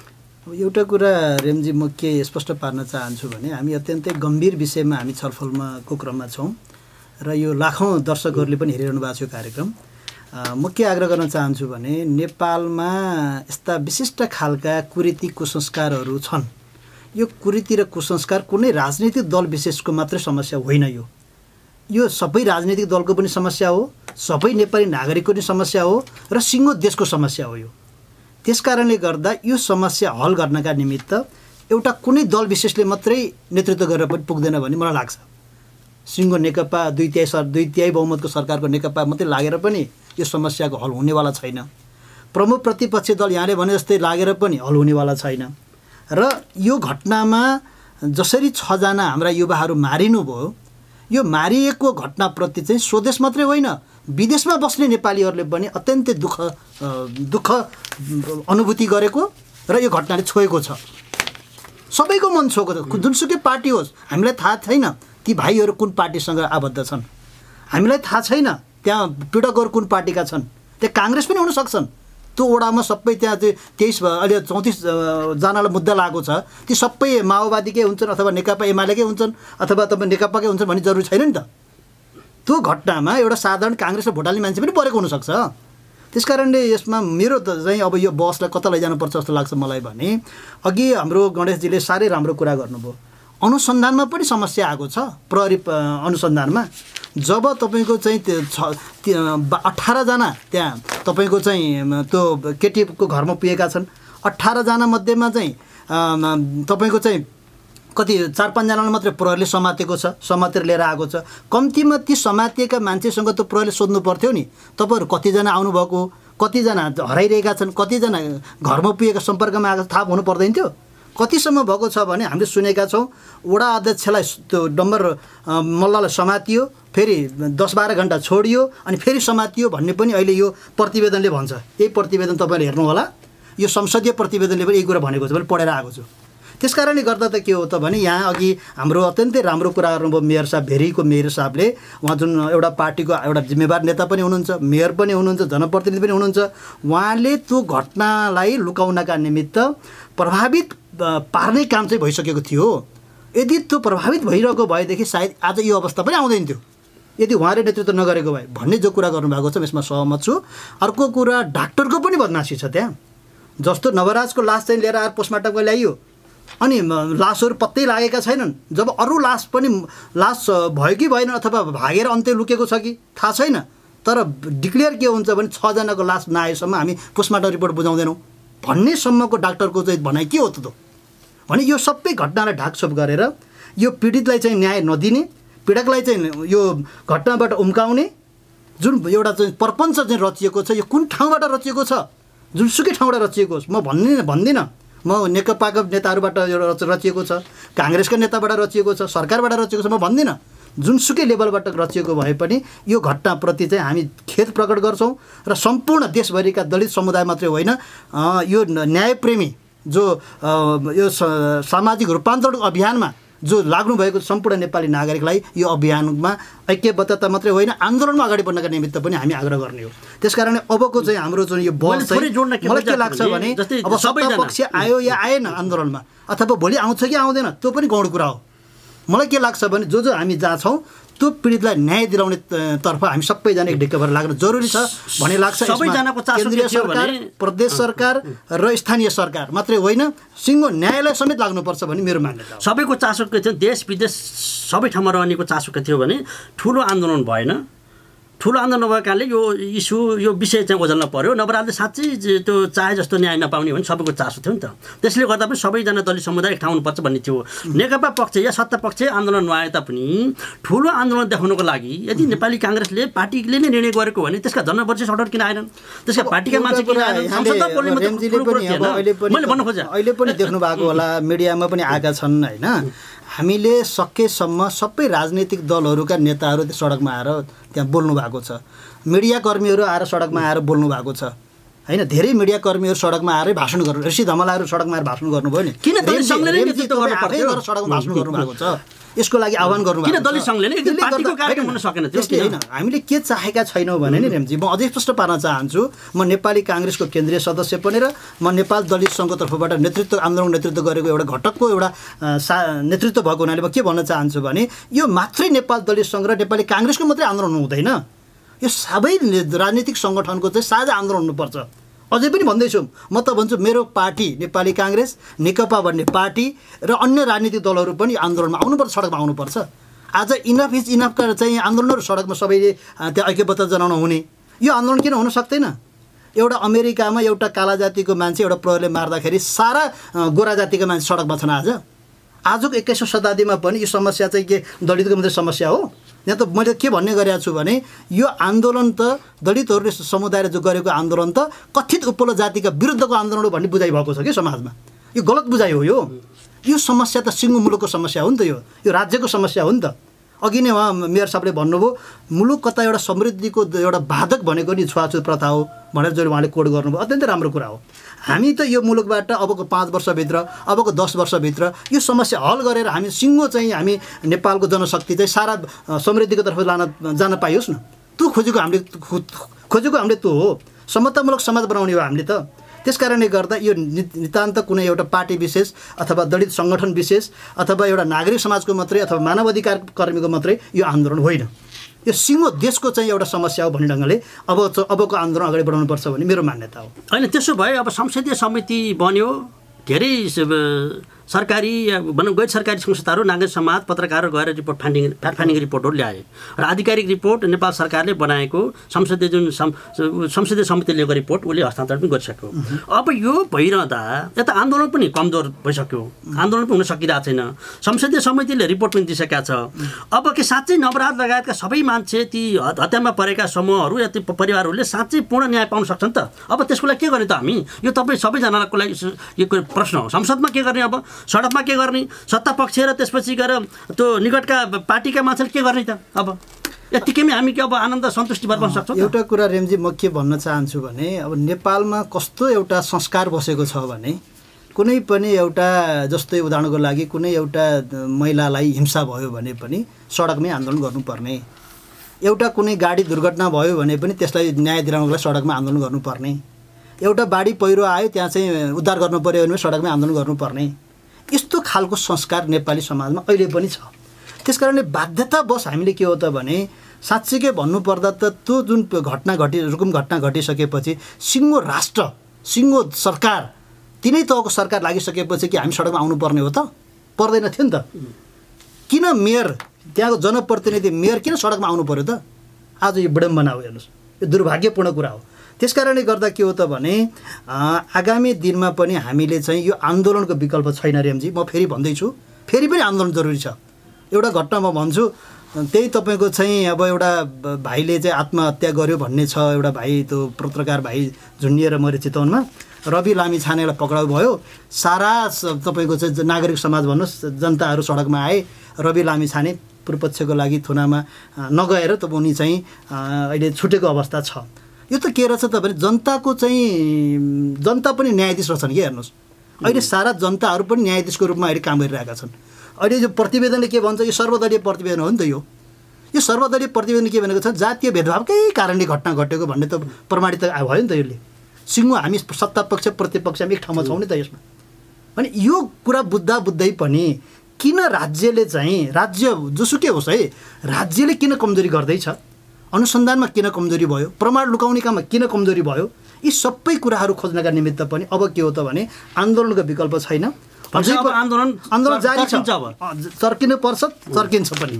र हामी सबैजना के हो त भने आन्दोलनको माध्यमबाट ती पीडितलाई न्याय दिलाउनु पर्छ भन्ने मेरो मान्यता हो। अब के छ, संसद फेरि अब रिपोर्ट बुझायो, अब संसदको भूमिका छ कि छैन? अब अहिले त के हो भने संसदको भूमिका झन् महत्त्वपूर्ण बनेर आएको छ। किनभने हामीले यो चरणमा अहिले लकडाउनकै सिलसिलामा पनि भन्ने हो भने जातीय विभेदको घटना चाहिँ योभन्दा अगाडिको रिपोर्ट अनुसार चाहिँ 3-4 महिनामै 30-40वटा घटना घटिसक्यो। 32वटा घटना त प्रुफै भइसकेको थियो। अहिलेसम्म आइपुग्दाखेरि त्यो 40-50वटा पुगिसक्यो। भनेपछि यति मात्रै होइन, यहाँ नवराजको त 3-4 जना 5 जना 6 जना एकैचोटि बित्या कारणले गर्दाखेरि यो चाहिँ अलि बढी चाहिँ मान्छेहरूको कानमा पुग्यो। तर मैले त देखिरहेको छु यहाँ ऊ हुनुहुन्छ हाम्रो के अरे पासी, अङ्गिरा पासीको विषयमा त बोलिएको पनि धेरै बोलिएको पनि सुनेको छ। संसदमा पनि बोलेन, संसदमा पनि बोल्न त्यो बेलामा चाहिँ त्यो संसदमा पनि एकाले मात्रै बोलेको छ। एकै दिन घटेको घटना हो। तर हामी कस्तो भएछौँ भने अहिले चाहिँ मलाई यो सिलसिलावार तरिकाले यो घटना घटिसकेपछि चाहिँ मलाई के लागेको छ भने यो दलितहरूको चाहिँ हेर्ने कुन हो त। मैले यो राखेको थिएँ कि संसदमा चाहिँ यो के भन्छ अरे सार्वजनिक महत्त्वको प्रस्ताव होइन कि अर्को सङ्कल्प प्रस्ताव दर्ता गरेका थियौँ हामीले मिन्जीले होइन दर्ता गरेको। सङ्कल्प प्रस्ताव दर्ता गरेपछि एउटा उदाहरण दिन्ला मैले। दर्ता गरिसकेपछि कुन मन्त्रालयमा भन्ने कुरा चाहिँ त्यो संसदकै सहसचिव लेभलको सचिव लेभलको मान्छेले पनि होइन यो महिला बालबालिका मन्त्रालय ल्याउने होइन र भन्छन्। अनि कोहीले कुन मन्त्रालय रहेछ यो दलितको ल्याउने चाहिँ।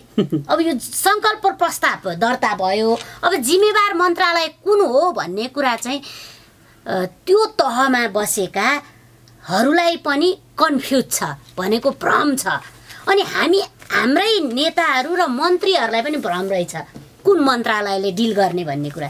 भनेपछि हामी कहाँनिर चुकेका छौँ भने मलाई त लागेको अहिले कहाँनिर चुकेका छौँ भने अब संसदले यस्तो चाहिँ डिसिजन लिन बाँकी छ, गर्न बाँकी छ कि यो मन्त्रालय दलितलाई हेर्ने जातीय छुवाछुत हैन त्यो पनि पानी चल्ने यो छुवाछुतलाई हेर्ने एउटा मन्त्रालय चाहिँ यो हो भनेर अबको संसदले डिक्लेयर गर्ने बेला भएको छ। किन बजेट गर्ने बेलामा बजेट भाषणको बेलामा कुन मन्त्रालयबाट त्यो दलितको चाहिँ विषयमा चाहिँ आउँछ बजेट आउँछ त्यो धेरै थाहा छैन। तर अहिले चाहिँ के अरे यो छुवाछुत सम्बन्धी विधेयक कहाँबाट आयो त भन्दा सामान्य प्रशासन मन्त्रालयबाट आयो। हेर्नुहोस् है, अनि मान्छेहरूले कसरी सामान्य प्रशासन मन्त्रालयबाट आयो भनेर मलाई उल्टो सोध्छन्, अरूलाई सोध्छन् साथीहरूले। भनेपछि तर बजेट बनाए त सामान्य प्रशासन मन्त्रालयले दलितको आएन बनाएन। अनि अर्को कुरा पनि म के भन्छु भने 72 साल पछाडि 73मा चाहिँ एउटा कार्यविधि बनेको रहेछ। प्रधानमन्त्रीको नेतृत्वमा संसदमा भएका दलित सांसदहरू सर्वदलीय रूपमा चाहिँ नि रहने गरिकन एउटा चाहिँ जातीय छुवाछुत सम्बन्धी कार्यदल बनाएर त्यसले काम गर्ने, त्यसलाई चाहिँ प्रत्यक्ष रूपमा चाहिँ प्रधानमन्त्रीले हेर्ने भन्ने रहेछ। त्यो उच्च स्तरीय संयन्त्र भनौँ न कार्यविधिमा। त्यो संयन्त्रको कसले बैठक बसाल्यो र कसको त्यो 72 सालदेखि कुरा गर्छु कसको नेतृत्वमा चाहिँ को प्रधानमन्त्री हुँदाखेरि चाहिँ कसले चाहिँ राख्नु भएको रहेछ भनेर इतिहास हेर्दै गएको त कसैले पनि राम्रोसँग बनाएको छैन।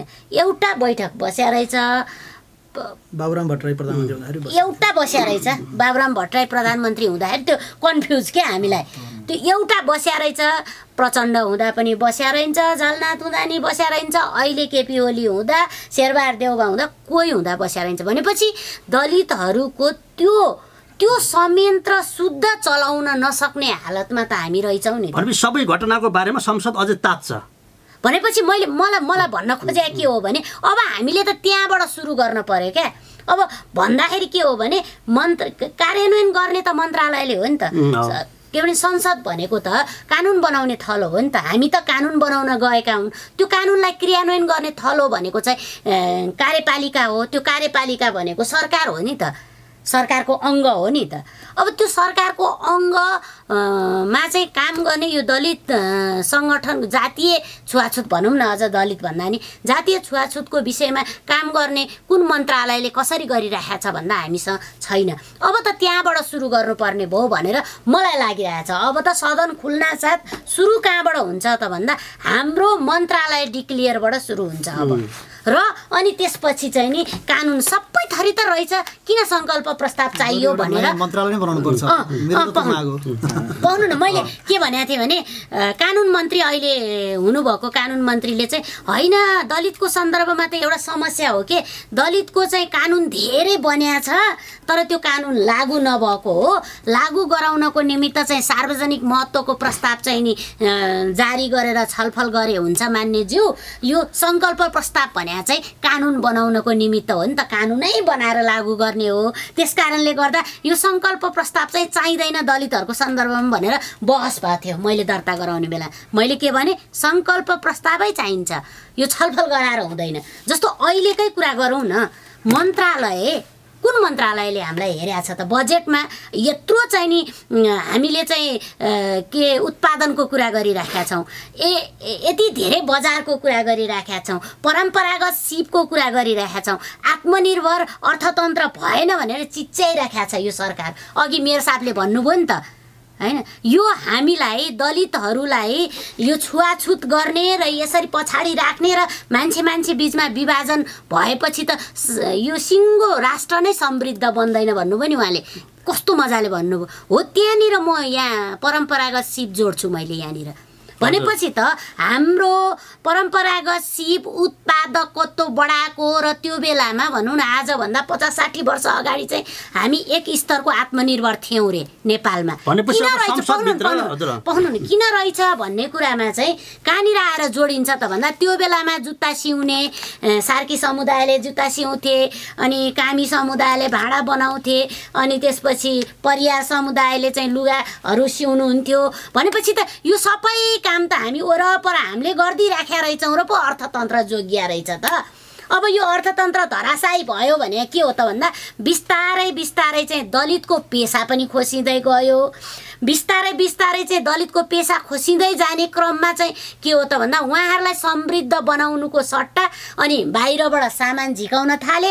उहाँहरू चाहिँ फेरि के हो त भन्दा हाम्रो चाहिँ सिङ्गो समुदायलाई चाहिँ कसरी यो परम्परागत पेसा जोगाउने र उनीहरूलाई शिक्षित बनाउने भन्ने कुरातिर ध्यानै गएन। मैले त के भनेको छु भने नेपालमा एउटा यस्तो विडम्बना भयो, दक्षिण एसियामै भनौँ कि जसले पढेको छ त्यसले काम गर्दैन, जसले काम गर्छ त्यसले पढ्न पाएन। अब यो दुईटाको बिचमा तपाईँ कसरी चाहिँ संयोजन हुन्छ र समृद्ध नेपाल बन्छ? हामी प्र्याक्टिस प्लस थ्योरी भनेर भनेपछि अब संसदभित्र तपाईहरु अझ धेरै तात्नुहुन्छ किन धेरै काम गर्न बाँकी रहेछ भने धेरै काम गर्न बाँकी रहेछ। सबै कुरा हल भयो, कानुन बन्यो, त्यस्तो होइन रहेछ सर।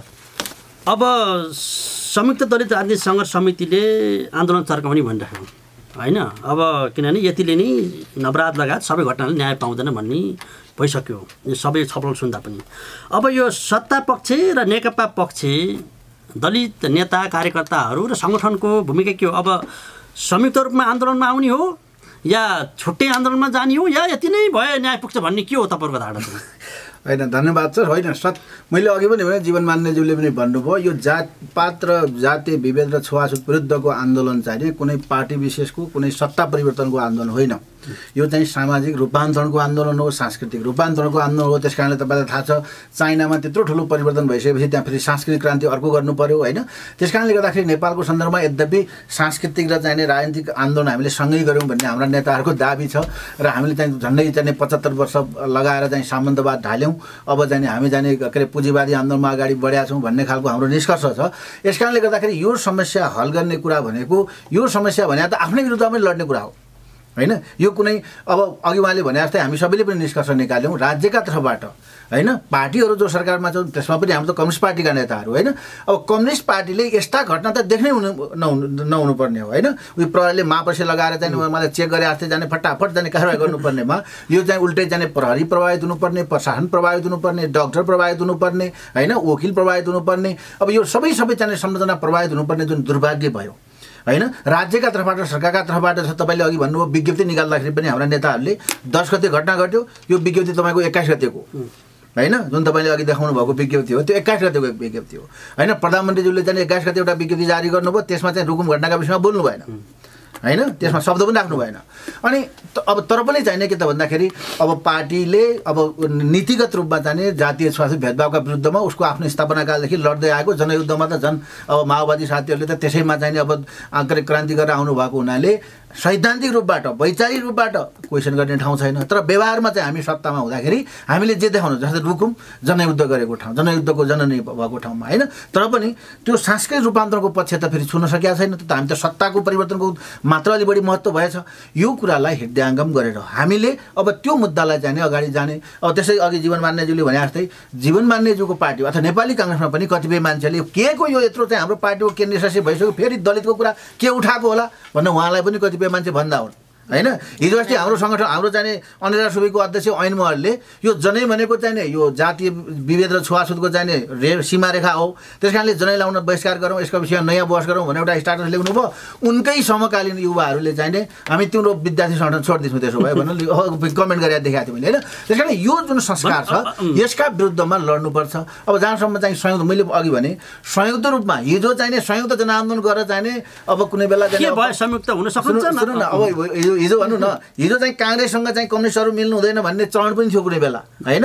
अनि के अरे त्यो के भन्छ खाल्डो खण्ड गाड्नुपर्छ भन्ने पनि कुरा थियो होइन, बामे खाल्डोमा हाल्नुपर्छ भन्ने पनि चरण थियो। तर पनि 46 सालमा त हामीसँगै भन्नुहोस् न अनि 62 हामीसँगै जुन जुन बेला नेपाली काङ्ग्रेस र नेपालका चाहिँ कम्युनिस्टहरू चाहिँ एक भए उपलब्धि भएको छ। एक्लै गऱ्यो भने कहिले पनि उपलब्धि भएको छैन। अहिले पनि मैले त्यही भएर अघि भनेको मैले अघि चुनौतीका साथ भनेको जबसम्म दलित मुक्ति सङ्गठन पनि संयुक्त सङ्घर्ष समितिमा आउँदैन तबसम्म सरहरूले मात्र गरेको म्याडमहरूले मात्र गरेका काम पुरा हुँदैन। त्यस कारणले गर्दाखेरि त्यसका लागि केही उहाँहरूले गुमाउनु पर्यो, हामीले पनि केही गुमाउनु पर्छ भने हामी तयारी छौँ। त्यस कारणले सँगै जानु पर्यो, सँगैका लागि उहाँले छाती चौडा गरेर चाहिँ हामीले पनि 4 जनको गरेर भनौँ न चौथो गर्दै हुनुहुन्छ त्यसलाई तपाईहरु तयारी के छ? त्यही त अहिलेसम्म पनि हामीले सँगै गर्यौँ, हामीले पनि विभिन्न राउन्डमा चाहिँ छलफलहरू पनि गरेका छौँ। बसको चाहिँ आशय पनि मैले के बुझेँ भने आन्दोलन संयुक्त रूपमा जानुपर्छ होइन। हाम्रो चाहिँ शर्त छ, हाम्रो के शर्त छ भने मान्नेछु उहाँहरूसँग चाहिँ छलफल गरौँ। एउटा कुरा के भनेको छौँ त भन्दाखेरि संयुक्त सङ्घर्ष समितिमा जानका लागि कि त नयाँ संयुक्त सङ्घर्ष समिति बनाऊ भन्नु पर्यो कसैले। यदि हामीले पहिला बनाएको चाहिँ संविधान जारी हुने बेला बनाएको संयुक्त सङ्घर्ष समिति हो भने त्यसको मापदण्ड त्यसको आचार संहिता अनुसार हामी जाउँ होइन। अनि त्यो अनुसार जाँदाखेरि हामी त एकदम तयार छौँ होइन, सडकमा जाने शान्तिपूर्ण आन्दोलनमा जाने भन्ने जुन हाम्रो जाने त्यहाँ व्यवस्था छ। त्यस कारण हामीले चाहिँ अहिले केही कमी कमजोरीका बावजुद हामीले हाम्रा केही कमी कमजोरी रहे म त त्यो स्वीकार छु। राष्ट्रिय स्तरमा हामीले नेतृत्व जस्तै अहिले म तपाईँलाई भन्छु दुःखका साथ अहिले चाहिँ समूह सत्ताका के अरे न्यायको लागि जाने जनकपुरमा आन्दोलन छ भइराखेको छ। अनि सुर्खेतमा चाहिँ त्यो स्टाफ नर्समा चाहिँ केमा चाहिँ नर्सहरूलाई चाहिँ के भन्छ समावेशीकरण गरेन भनेर सुर्खेतमा आन्दोलन चलिरहेको छ। त्यसलाई हामी आन्दोलन भन्दैनौँ। आन्दोलन कसलाई भन्छौँ? मायाजी घर मण्डलमा जुलुस निस्क्यो भने त्यो त्यसकारणले गर्दाखेरि हामी त आन्दोलनमै छौँ। हामी त उस्तै पऱ्यो भने हामी हाम्रो आफ्नै पार्टीभित्र कारबाहीमा पराउँला भन्ने डर भएका मान्छे मध्येका पर्छौँ हामी होइन। त्यस कारणले हामी आन्दोलनमै छौँ। हामी चाहिँ उहाँहरूसँग जुन अहिले संयुक्त भइराखेको छैन त्यो सत्य हो होइन। हामीले चाहिँ हामी पनि त्यो संयुक्त सङ्घर्ष समितिका हिस्सेदार हो भने हामीले संयुक्त सङ्घर्ष समितिकै नामबाट हामीले पनि आन्दोलन गरेका छौँ होइन। उहाँहरूले पनि गरिरहनु भएको छ, संयोजकै हुनुहुन्छ होइन। त्यस कारणले उहाँहरूले हामीले दुईले मिलेर हामी संयुक्त रूपमा आन्दोलन गर्ने र त्यसका लागि चाहिँ हामीले बनाएको तर अब जीवन के छ तपाईहरु अब उहाँसँग छलफलमा धेरै बस्नुभयो, धेरै छलफल बहस गर्नुभयो, उहाँहरूलाई पर्खनु भयो, आन्दोलन स्थगित गर्नुभयो। तर अब तपाईहरु के यदि आउनु भएन पनि तपाईहरु जानुहुन्छ या बन्द गर्नुहुन्छ आन्दोलन? म तपाईलाई एउटा कुरा रेमजी अब यति कुरा उठिसकेपछि म एउटा दृष्टान्त के दिन चाहन्छु भने उहाँहरूको सङ्गठनको अहिले सहसंयोजक बोम विश्वकर्मा हुनुहुन्छ, बोमबहादुर विश्वकर्मा, उहाँसँग म घन्टौँ बसेर कुरा गरेको छु। त्यसपछि उहाँहरूको इन्चार्ज चाहिँ माननीय जगत विश्वकर्मा हुनुहुन्छ। जगत विश्वकर्मासँग त के भने हामीले दोस्रो चरणको आन्दोलनको पत्रकार सम्मेलन गर्नभन्दा 2-3 घन्टा पहिला नै हामीले कुरा गरिसकेपछि स्थगित गरेर 2 घन्टा पछि गर्ने भनेको पत्रकार सम्मेलन पनि स्थगित गरेर छलफल गरेर फेरि सँगै जाउँ भन्ने खालको चाहिँ तयारी पनि गरेको। त्यसकारण धेरै पटक प्रयास गरेको कुरा स्वयं अब आज अहिले कार्यक्रम सञ्चालक हुनुहुन्छ रेमजी, तर उहाँ आफैले पनि स्वयं प्रयत्न गर्नुभएको छ। त्यसकारणले गर्दा के यसमा गणेश सर पनि अब भयङ्कर लाग्नु भएको छ है। फेरि अहिले गणेशजीले मैले भन्दा पनि कडा ढङ्गले सरकारको बारेमा बोल्नु भएको छ उहाँले। यो चाहिँ भनेको चाहिँ आन्दोलनको पक्षमा बोलिएको कुरा हो। यो गणेशजीले चाहिँ पार्टीको विरुद्धमा बोलेको कुरा होइन, सरकारको विरुद्ध बोलेको कुरा होइन, यो त आन्दोलनको पक्षमा बोलेको कुरा हो। त्यसकारणले के हो त भने रेमजी, म अझै पनि आग्रह गर्न चाहन्छु, कमजोरी भयो होला संयुक्त सङ्घर्ष समितिको रूपमा हामी जति अहिले 12-13वटा सङ्गठन छौँ होइन, त्यसमा पनि कमजोरी भयो होला। तर आन्दोलनको कुरामा एउटा गणेशजीलाई म के भन्न चाहन्छु भने आन्दोलनमा हिजो संसदवादी दलहरू हामी जो थियौँ, जसरी गरेका थियौँ त्यही मात्रै मोडल हुन्छ भन्ने भएन। छलफल गरौँ न, बहस गरौँ होइन। उहाँहरूले भने जस्तै तपाईँहरू बिचको आन्तरिक संसदमा नहोला, उहाँहरूले भने मानव त एक स्टेप पछाडि हुन तयार हुन्छ। तपाईँ आन्दोलनको कष्टमा चाहिँ हामी जुनसुकै कुरा त्याग गर्न तयार छौँ। आन्दोलनमा आइसकेपछि त रेमजी के हो भने आज नेपाल दलित सङ्घले नेतृत्व गरिरहेछ, आन्दोलनमा आइसकेपछि त उहाँहरूकै सङ्गठन नेतृत्व गर्छ बाबा। त्यही त चौथो चरणको आन्दोलनमा चाहिँ आन्दोलन गर्ने जुन उहाँहरूको तयारी छ, त्यो चौथो चरणको आन्दोलनमा जानुभन्दा पहिला जस्तै सरले जाने बमबाजीलाई भेट्नुभयो, मैले मिन्दालाई भेटेँ, अर्कोलाई भेट्यो, त्यो व्यक्तिगत कुरा भयो। हामीले त 5 सदस्यीय चाहिँ वार्ता समिति बनाएर उहाँसँग छलफल गर्ने भनेर टुङ्गो लगाएको छौँ। जीवन सर म र चाहिने रणबहादुर रम्तेल भएको 3 सदस्यीय एउटा चाहिने कार्यदल पनि बनाएको थियो। कार्यदल बनाएर चाहिँ कार्यक्रम बनाउने भनेर छलफल पनि गरेका थियौँ हामीले। तर त्यो कार्यदलको चाहिँ कुनै टुङ्गो नभइकन उहाँले अर्को कार्यक्रम घोषणा गर्नुभयो होइन। त्यस कारणले गर्दा जे होस् म फेरि पनि के भन्छु भन्दा मूल रूपमा यसपालिको काठमाडौँ केन्द्रित आन्दोलनको नेतृत्व उहाँले गर्नुभयो। हामीले चाहिँ जति उहाँले गर्नुभयो त्यति गरेनौँ होइन, त्यो कुरा त म स्वीकार छु। तर हामी चाहिँ हाम्रो साइडबाट हामीले त्यो न्यायका पक्षमा उभिने कुरामा हाम्रा कार्यकर्ताहरूलाई परिचालन गर्ने सन्दर्भमा हाम्रा सरकारमा भएका संरचनाहरूलाई चाहिँ के भन्छ चाहिँ त्यो उहाँहरूलाई चाहिँ अनुरोध गर्ने सन्दर्भमा चाहिँ हाम्रो भूमिका चाहिँ कम भएको थिएन। जस्तै संसदीय समिति बनाउने, संसदीय समितिको फर्मेसन गराउने, मेयर साहबहरूलाई त्यहाँका डकुमेन्ट जस्तो उहाँले चाहिँ हाम्रो जितु गौँडलाई त्यताबाट चाहिँ झन् 300 पेजको चाहिँ त्यो मुद्दाको चाहिँ डकुमेन्ट त्यो सबै चाहिँ फेसबुकबाट चाहिँ उहाँले पठाइदिएर अनि हामीले चाहिँ मुख्य न्यायाधिवक्तासँग छलफल गरेर यावत खालका चाहिँ आन्तरिक कुराहरू चाहिँ हामीले गऱ्यौँ होइन। त्यस कारणले गर्दा म के भन्छु त भन्दाखेरि यो उहाँले भने जस्तै सडकमा गएर जुलुस निकाल्ने र चाहिँ संयुक्त रूपमा जान सकिने दुर्भाग्यवश हामीले सकेनौँ। यसका लागि चाहिँ मैले अघि भने धेरै चाहिँ समस्याहरू रहे। तर पनि म अझ पनि उहाँलाई मैले मेरो अनुरोध के त भन्दाखेरि चौथो चरणको आन्दोलन गर्ने भन्दा गाह्रो छ यो एक हुनु होइन। त्यही कारणले त्यो चौथो आन्दोलनको चाहिँ जति पनि त्यो फोर्स हो त्यो फोर्स एकीकरण गर्नमा चाहिँ लागौँ। अब हाम्रा उहाँले भने जस्तै के भन्छ संयुक्त राजनीतिक सङ्घर्ष समितिका चाहिँ कतिपय नियम कानुनहरू अहिले डेट एक्सपायर भएको छ भने नयाँ बनाउनलाई पनि त सहमति चाहियो नि त होइन। संविधान त एक्लैले बनाएर त हुँदो रहेछ नि त, सहमतिमा गऱ्यौँ नि त हामीले संविधान हो। त्यसरी चाहिँ हामी सहमति गरौँ, सँगै जाउँ, सँगै आन्दोलन गरौँ। हाम्रा लिमिटेसन छ। अब काङ्ग्रेसले चाहिँ पुरा चाहिँ विद्रोह गर्ला र यहाँ देशमा चाहिँ के भन्छ चाहिँ बम पड्काउला भन्ने डर त हामीलाई छैन, त्योभन्दा बढी डर हामीलाई नै होला होइन। त्यस कारणले गर्दाखेरि उहाँहरूको जस्तो चाहिँ एकदम शान्त पार्टीको चाहिँ नेतृत्वमा हामी आन्दोलनमा जान हामीलाई केही डर छैन। हाम्रो पार्टी पनि चौथो चरणमा तपाईँ सँगै जानुहुन्छ? सँगै जान तयार छौँ। तर त्यसका लागि मैले भने अघि छलफल चाहिँ हामी धन्यवाद देवला। म मेयरज्यूसँग जान चाहन्छु। ल अब केन्द्रीय तहमा नवराजले न्यायालयबाट सम्पूर्ण न्याय पाउला, तर स्थानीय तहमा हामी धेरै त्यस्ता घटना देखेका छौँ जहाँनिर जातिको नाममा त्यो द्वन्द्व त्यो लडाइँ झगडा गर्ने बिचमा लामो समयसम्म त्यो असुरक्षाहरू निर्माण भइरहेको हुन्छ र त्यहाँ स्थानीय तह खास गरी तपाईँहरूको भूमिका कस्तो हुन्छ? त्यहाँ दलित गैर दलितहरू या विभिन्न पार्टीको नाममा विभिन्न खालको द्वन्द्व यो धेरै लामो समयसम्म जान सक्छ भने त्यसको लागि तपाईँहरू अब कस्तो रणनीति बनाएर अगाडि बढ्नुहुन्छ अब त्यहाँ स्थानीय तहमा?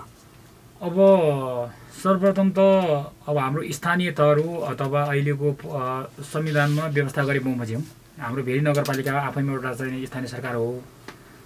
त्यो डरलाग्दो स्थिति मैले अगाडि पनि तपाईँले भने कर्णाली र सुदूरपश्चिममा यो व्यापक छ। त्यसो कारणले गर्दा हाम्रो भेरी नगरपालिकामा पनि यो अलि दलित र गैर दलित बिचको विभेदको खाडल अझै बढी भयो भन्ने महसुस भइसकेपछि हामीले एउटा अभियान अगाडि बढाउँ नि त।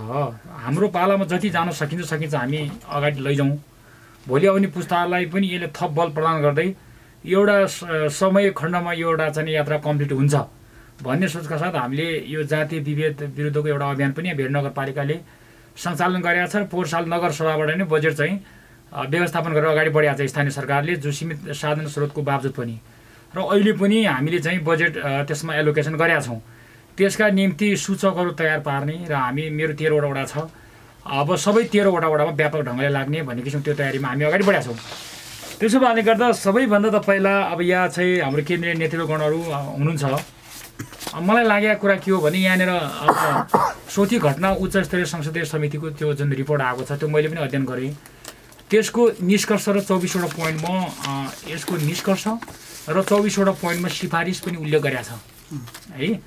मैले भन्न जोड्न खोजेको कुरा के हो भने एउटा महिलालाई पर्यो महिलाले मात्रै बोल्ने, अब यो सङ्घर्ष समितिले मात्रै लामो सदैव वर्षदेखि लगेको यो चाहिँ जातीयताको खाडल छ नि, यो खाडल पुरा गर्छ भन्ने मलाई लाग्दैन। हेर्नुहोस् अब यहाँ चाहिँ यो सङ्घर्ष समिति बनाएर यसले एक खण्डको एउटा चाहिँ एउटा प्रेसर त क्रिएट गर्ला, त्यसको निम्ति दलित मात्र जाहेर हुन्छ, गैर दलित पनि बोल्नु पर्यो कि यसमा।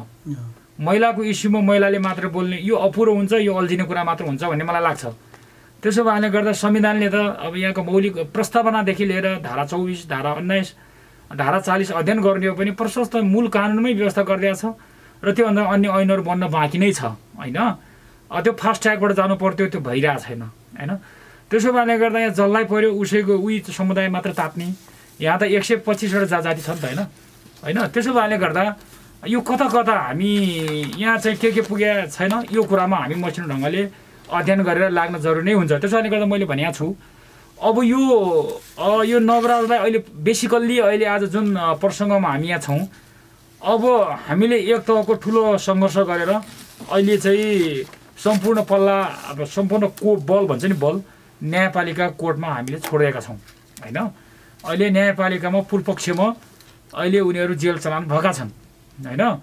त्यसो भएले गर्दा अब हामीले नेपाल सरकारले गर्नुपर्ने काम गर्यो कि गरेन भनेर भन्दाखेरि अब भनौँ न यो भएको व्यवस्था बमोजिम संसदले नै अब एउटा उच्चस्तरीय शक्तिशाली कमिटी बनाएर त पढाइ नै सक्यो, जसले भनेको उसले नै डिक्लेयर गरेको छ, उसले नै लिपिबद्ध गरेको छ कि जो मैले बोलेको थिएँ पहिलो दिनदेखि यो योजनाबद्ध सङ्गठित र चाहिँ के अरे जातीय विभेदमै आधारमा घट्यो घटायो भनेको थियो। यतिले गर्दा कानुन बनाउने थलोबाट सर्वशक्तिमान थलोबाट बनाएको समितिले गरेको सिफारिस अब नेपाल सरकारले कार्यान्वयन गर्ने कि नगर्ने, अब हामी त्यतातिर जाने हाम्रो लडाइँ केन्द्रित के भनेपछि तपाईँ अन्तिमसम्म तपाईँ नगरपालिका र त्यहाँको जनप्रतिनिधि हिसाबले तपाईँ लड्नुहुन्छ? म त निरन्तर म त लागि छु मेरो जीवन पर्यन्त यो सबै खालको। मैले भने मैले यो देशलाई समृद्ध बनाउने हो भने जुन देशले यो जातीय एउटा सोसियल हार्मोनी, इथनिक हार्मोनी होइन जसले मिलाएर त्यति देशहरू शिखरमा पुगिसके, जो देशहरूले यो जानेनन् त्यो रुवान्डा बन्छ होइन, त्यो देश सोमालिया बन्छ। त्यसो भएले गर्दा 125 जनजातिको यो बिचको हार्मोनी कायम गर्दै 4036 वर्णको यो जुन फुलबारी छ नि, यी सबैलाई एकदम यिनीहरूको आइडेन्टिटी यो पहिचानलाई रेस्पेक्ट गर्दै सम्मान गर्दै होइन। म त भन्छु यो दलित समुदायको मान्छे भोलि कार्यकारी प्रधानमन्त्री हुने गुण त्यसमा राख्छ भन्ने दाबी गर्ने मान्छे म। राष्ट्रपति हुने चाहिँ त्यो क्यारेक्टर बोक्ने समुदाय को त्यो यो हो भन्ने दाबी गर्ने मान्छे म भन्नाले मेरो सन्दर्भमा त प्रश्नै छैन नि।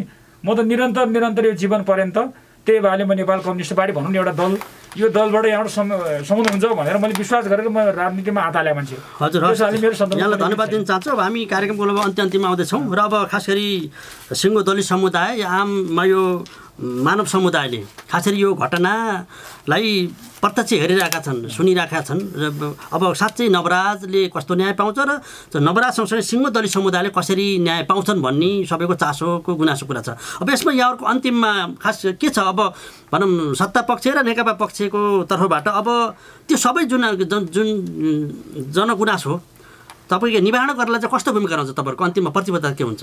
अनि प्रतिबद्धताका हिसाबले पहिलो कुरा त हामी जुन सरकारको चाहिँ नेतृत्व गरेको पार्टी हुनुको नाताले अब हाम्रो पार्टीले चाहिँ नि त्यो प्रहरी प्रशासनदेखि सबैले गरेका कमी कमजोरी हाम्रा पक्षहरू होइन जति पनि छन्, जस्तै अहिले अदालत गृहमन्त्री उहाँले भने जस्तै एउटा न्याय प्रक्रियामा अगाडि बढाएको छ। अब सर्वोच्च अदालतको अहिले भर्खरको चाहिँ पूर्व डिआइजीको निर्णय सुन्दाखेरि त अब त्यसले पनि त्यहाँ पनि के गर्ला भन्ने डर त सधैँ छ होइन।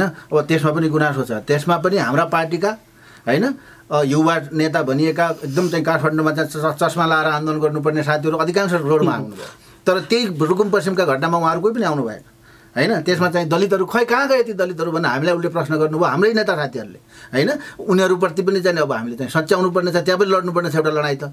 अर्को कुरा यहाँले भने जस्तै हामी त्यो घटनामा यदि अन्याय भयो, अब गल्ती के भयो त भन्दाखेरि अब मेयर साहबहरू त्यही हुनुहुन्थ्यो, त्यो प्रकाशी मल्लहरू छुट्नुभयो। अब प्रकाश मल्ललाई चाहिँ त्यो ज्यान मार्ने उद्योगको चाहिँ मुद्दा लागेन, उनलाई त्यो जातीय छुवाछुतको विभेदको मुद्दा लगाइयो अनि लगाएपछि त्यो कानुन अनुसार त्यही हुने हो होइन। अब यस्ता खालका कतिपय चाहिँ हामीले पनि ध्यान दिन सकेनौँ। जस्तै 2वटा लास भेटिए, 4वटा लास भेट्न बाँकी थियो, 2वटा लास चाहिँ दाह संस्कार भए होइन। जबकि 4वटा लासहरू चाहिँ नभेटिन्जेलसम्म अथवा अरू चाहिँ टुङ्गो नलाउनेसम्म त्यसो गर्न हुँदैन थियो त्यहाँको प्रशासनले। यस्ता थुप्रै कमजोरीहरू भए। अब सरकारका तर्फबाट, पार्टीका तर्फबाट यसलाई जाने आन्तरिक रूपमा, बाह्य रूपमा चाहिँ जसरी जाने पार्टी चाहिँ सक्रिय हुनुपर्दथ्यो, त्यो रूपमा चाहिँ नभएको कुरा चाहिँ मैले स्वीकार्छु होइन। तर पनि मैले अघि पनि भने पार्टीका तर्फबाट त्यो घटनामा यदि कोही मान्छे एबिसिडी कुनै पनि नेता होस् होइन, त्यो कुनै पनि नेताका कारणले त्यो घटना प्रभावित भयो र त्यो घटनामा चाहिँ नि नवराज विक लगाएका मान्छेले अन्याय भयो भने हाम्रो मेयर साहबहरू चाहिँ जसरी लाग्नु भएको छ होइन, हामी त गौरव गर्छौँ होइन। त्यस कारणले गर्दाखेरि हामी चाहिँ नि त्यो घटनाका पक्षमा, त्यो न्यायका पक्षमा हुनेहरू हामी अन्तिम बेलासम्म लड्छौँ, विद्रोह गर्छौँ। उहाँले भने त संयुक्त आन्दोलनमा यदि केही गरिकन हाम्रा केही साथीहरूले चाहिँ हामी अब आन्दोलनमा जानुहुन्न भन्ने भयो भने त्यो सङ्गठन कुनै व्यक्तिको मात्र भएन। अब हामी चाहिँ केही साथीहरू सङ्गठन लिएर हामी पनि उहाँहरूसँगै हामीसँगै जाने कुरामा चाहिँ हामी तयारी गर्दैछौँ र हामी त्यही ढङ्गले आउँछौँ होइन। त्यस कारणले गर्दाखेरि हामी चाहिँ नि अन्यायका पक्षमा चाहिँ कहिले पनि उभिने कुरा भएन। तर पनि अब कतिपय कुरालाई चाहिँ मिलाउने सन्दर्भमा चाहिँ नि जस्तै भनौँ म पहिला शिक्षक थिएँ। अब जुन बेला चाहिँ नेकपा एमालेको सरकार भयो, शिक्षक सङ्घका साथीहरू एकता गरौँ भन्ने, एउटै सङ्गठन बनाउनुपर्छ भन्ने। जब काङ्ग्रेस सरकारमा आएपछि चाहिँ नि अनि के अरे एमालेवाला चाहिँ एकता गरौँ भने उहाँहरू चुप लाग्ने। यस्तो हुन्छ यो सत्ताको जाने गुण होइन। त्यसले गर्दाखेरि चाहिँ नि अब जस्तै सुशील कोइराला प्रधानमन्त्री हुँदाखेरि मिन्दा जाने के अरे दलित सङ्घको सभापति हुनुहुन्थ्यो, उहाँलाई कहिले नभेट्ने हामी। अनि हाम्रो समुदायलाई ल्याएर, जीवन जसलाई ल्याएर चाहिँ अनि आन्दोलन गर्नुपर्छ। यस्ता समस्या हुन्छन्। अब जस्तै अहिले हाम्रो इन्चार्ज मन्त्री हुनुहुन्छ, अब मन्त्रीलाई चाहिँ सडकमा जुलुस निकालेर चाहिँ सरकार मुर्दाबाद भन्न त उहाँले सक्नुहुन्न, उहाँको चाहिँ नैतिक लागि पनि मिलेन होइन। तर पनि उहाँको सल्लाहमा छलफलमा अब हामी चाहिँ कतिपय काम त गरिराखेकै छौँ उहाँकै इन्चार्जसिपबाट होइन। त्यसैले भनेपछि अब तपाईँहरू जो हामीले एकदम प्रतिबद्ध छौँ त्यो घटनामा कुनै किसिमको चाहिँ आत्मघाती काम चाहिँ गर्ने। जीवन सर, अब अन्तिममा र आन्दोलनको लागि मात्रै कि साँच्चै त्यसलाई निर्णायक बनाउनलाई अब तपाईँहरूको प्रतिबद्धता र भूमिका के हुन्छ? अब यहाँले मैले अघि नै धेरै कुराहरू पहिला राखिसकेको छु र हामी 4थो चरणको आन्दोलनको तयारीमा छौँ। अब यो 4थो चरणको आन्दोलन यो रुकुम घटना अथवा हामीले अङ्गिरा पासी र शम्भु सदालयको पनि जोडेर हामीले आन्दोलनमा एजेन्डा बनाएका छौँ। यो घटना अब 4थो चरणको आन्दोलन अन्तिम आन्दोलन होस्, हामी त्यो चाहन्छौँ। फेरि 5औँ चरणको आन्दोलन गर्नु नपरोस्, सकेसम्म हामी त्यसरी लिएर जाने कुरा म राख्न चाहन्छु। अघि एउटा कुरा मलाई एउटा भन्नै मन लाग्यो कार्यक्रममा, जस्तो मान्यज्यूले धेरै कुराहरू गर्न बाँकी रहेछ, हाम्रो अहिलेसम्म मन्त्रालय पनि टुङ्गो लागेन भन्नुभयो। मैले त नेपाल दलित सङ्घको माध्यमबाट हिजो म महासचिव हुँदाखेरिदेखि नै मैले कुरा उठाउँदै आएको छु, गणेशजीले भनेको छु। यो दलित समुदायका जसरी हामीले महिलाको उत्थान र विकासका लागि हामीले महिला मन्त्रालय बनाएर अहिले पनि 77 जिल्लामा महिला विकास शाखा बनाएर हरेक गाउँपालिका नगरपालिका पनि छ। यसरी चाहिँ हामी महिला पछाडि पऱ्यो भनेर हामी मन्त्रालयदेखि लिएर हरेक संयन्त्र बनाएर वडा तहसम्म लाने। दलित समुदायदेखि सीमान्तिकृत समुदायहरू छन् नि त, कतिपय चाहिँ लोपोन्मुख समुदायहरू छन्, त्यसको उत्थान र विकास र अझ यसमा जोडे पनि हुन्छ। गरिबीको रेखामुनि रहेका जनताहरूलाई पनि केन्द्रीकृत गरेर दलित, गरिबीको रेखामुनि रहेका र सीमान्तिकृत समुदायहरूलाई चाहिँ नेतृत्व गर्ने गरी एउटा मन्त्रालयको नाम पनि मैले के भनेको छु भने सामाजिक न्याय तथा सशक्तिकरण मन्त्रालय एउटा नाम दिउँ न त। यो सरकारले गरे नै हुन्छ।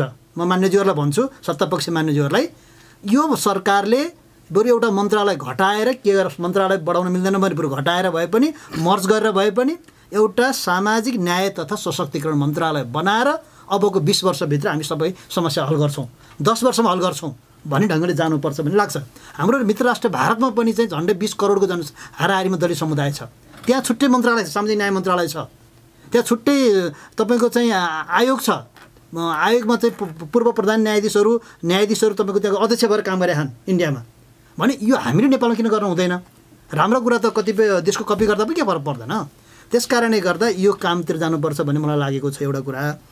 अर्को कुरा म थोरै के भन्न चाहन्छु भने अघि गणेश सरले जोडेकै कुरामा म भन्न चाहन्छु, साँच्चै भन्नुपर्दा जस्तो मेयर साहबहरूले घाइतेहरूलाई त्यहाँ पठाउनु भयो, घाइतेहरू अहिले पनि जीवित छन्, घटना के भएको भन्ने कुरो सारा दुनियाँलाई थाहा छ। अहिले पनि त्यो अदालतलाई चाहिँ ती घाइतेहरू प्रमाण हुँदाहुँदै अरू के प्रमाण चाहिएको छ? डाक्टरको रिपोर्टलाई चाहिँ हामी प्रमाण मान्ने? जुन डाक्टरहरूले बदमासी गरिरहेका छन् त्यसका बारेमा हामी बोल्ने कि नबोल्ने? त्यस कारणले गर्दा के हो त भने हामीले चाहिँ यस्ता कुराहरूमा चाहिँ प्रत्यक्षदर्शीहरू, घाइतेहरूले अहिले पनि उनीहरूलाई उपचार गर्नुपर्ने अवस्था छ। ती सबै घाइतेहरूको उपचारमा चाहिँ जसरी दलबहादुर विश्वकर्मा पूर्व मन्त्रीज्यू लाग्नुभयो, त्यसै गरी पूर्व सांसद हाम्रो आशा विश्वकर्मा त्यहीसँगै हुनुहुन्थ्यो, नेपाल दलित सङ्घको उपाध्यक्ष कृष्ण विके रसाइली, उहाँहरूले हामीलाई भन्नुभएको छ हामीले ती घाइतेको उपचारको लागि अझै केही गर्नुपर्नेछ भन्ने छ। म त भन्छु मेयर साहब अझै पनि ती पीडितहरू, घाइतेहरू अथवा पीडितका परिवारहरू, अझै साँच्चै के भन्ने भने त पीडितहरूमध्ये 2 जना टिकाराम सुनार र तपाईँको चाहिँ अर्को एकजना भाइ सन्जु विकको चाहिँ त 20 वर्षकी र 19 वर्षका श्रीमतीहरू छन्। त्यसका 2टा बच्चाहरू छन्। ती बच्चाहरूको अवस्था के हो, लालन पालनको अवस्था के होला? हुन त यो चाहिँ प्रतिवेदनमा धेरै कुरा सिफारिस भएका छन्। अब त म के भन्छु भने यो प्रतिवेदन हामी सबैको साझा दस्तावेज भइसकेपछि यो प्रतिवेदन कार्यान्वयनका लागि पनि आन्दोलन जरुरी छ। त्यो आन्दोलनको लागि हामी एक ढिकाभर जानुपर्छ भन्ने मेरो मान्यता हो। हस्, धन्यवाद। र म मान्य अञ्जना विसुङज्यू, अब अन्तिममा संसदको धेरै भूमिका छ अझै भन्नुभयो भने अब अन्तिममा अब तपाईँको खास गरी संसदमा कस्तो भूमिका रहन्छ र अब यो सबै अवस्थाले अबका नीति नियम कानुन बजेट कार्यक्रमलाई कसरी प्रभावित पार्नुपर्छ भन्ने देखियो भने त अब तपाईँको भूमिका र प्रतिबद्धता के रहन्छ? अब अन्तिममा आइसक्यौँ। यहाँ धेरै राम्रो छलफल भएको छ, सबैतिरबाट कुराहरू आएका छन्। मेरो त्यस्तो फरक मत छ भन्ने होइन। संसदभित्र अघि जीवन मान्नेज्यूले पनि भनिसक्नुभयो कि हाम्रो वास्तवमा मन्त्रालयकै टुङ्गो र छैन। हामीले 3टा पाटोमा चाहिँ काम गर्नुपर्ने जरुरी अहिले पनि देखिया छ। अब सदन खुल्नासाथ हामीले 2-3वटा पाटोमा छलफल गर्नुपर्छ। एउटा चाहिँ यो रिपोर्ट जो आयो, जो चाहिँ एकदम एक खालको चाहिँ संसदीय टिमले ल्याएको रिपोर्टलाई चाहिँ हामीले मान्नै पर्छ र यो रिपोर्टलाई कसरी क्रियान्वयन गर्ने भन्ने पाटोमा चाहिँ यो व्यवस्थापिकाले एउटा ढङ्गले अनुमोदन गरिसक्यो भने अब कार्यपालिकामा चाहिँ त्यो कसरी क्रियान्वयनमा जाने, कोलाई कारबाही गर्ने, कसको चाहिँ नि क्षतिपूर्ति दिने, कसलाई उद्धार गर्ने, यो सबै कामहरूमा हामी लाग्नुपर्ने छ। किनभने यहाँ चाहिँ के भने निर्माणको पाटो, यो सङ्घर्षको पाटो, विद्रोहको पाटोमा चाहिँ सजिलो हुन्छ, तर निर्माणको पाटो चाहिँ कस्तो हुन्छ भने देख्दाखेरि सजिलो, हामी एकदम सुटबुट लाएर मन्त्री कहाँ छलफल वार्तामा हुन्छौँ, प्रधानमन्त्रीकोमा वार्तामा हुन्छौँ, तर हामी आफै चाहिँ एकदम गरिबी अवस्थामा हुन्छौँ र नाङ्गो अवस्थामा हुन्छौँ सुटबुट लाए पनि। किनकि त्यहाँ हामी के गर्दैछौँ त भन्दा त्यो जुन हामीले चाहेको कुराहरू त्यहाँ चाहिँ माग गर्दै हुन्छौँ हामी, र त्यो माग चाहिँ के हो भने शारीरिक हिसाबले सडकमा नभएर त्यो सदनभित्रको र सरकारभित्रको त्यो झन् एकदमै पेचिलो हुन्छ।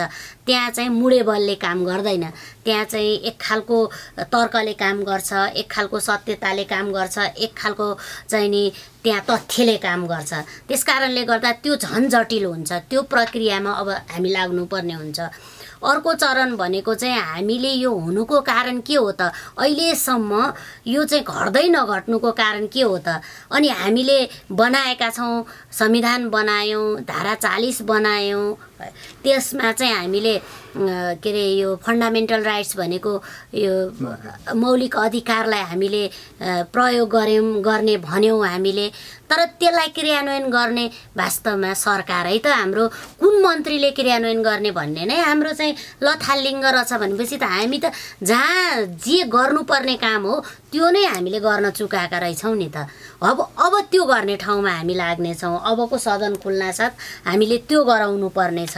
र अर्को कुरा हामीले चाहिँ फेरि अरू फाँटतिर पनि अरू सहायक हुन्छ क्या, यो जस्तो कि कानुनमा चाहिँ खप्टिन्छ नि कतिपय बेलामा, एउटा मन्त्रालयको अर्को मन्त्रालयसँग जुत्छ, अर्को हामीले त हरेक मन्त्रालयमा फेरि हामीले आँखा नचाउनु पर्ने हुन्छ। त्यहाँ समावेशी समानुपातिकताको कुरा चाहिँ संविधानले उल्लेख गरिसकेका छ।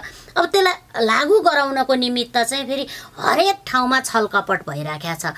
हरेक ठाउँमा चाहिँ नियत बस होस् अथवा नियत नभएर पनि होस्, अब त्यो दुईटै कुरा गर्न सकिन्छ। कसैले नियत बस गरे होला, कसैले चाहिँ त्यसमा ध्यान नपुर्याएर गरे होला, तर समावेशी र समानुपातिक झन् गिर्दै गएको अवस्था छ, झन् अपमान गराएको छ। त्यो विषय बहस गर्न थाल्यो भने त झन् त्यो दलितै बनाएर बहस गर्छन्, त्यति अपमानित विषय बनाउन थालिसकेका छन्।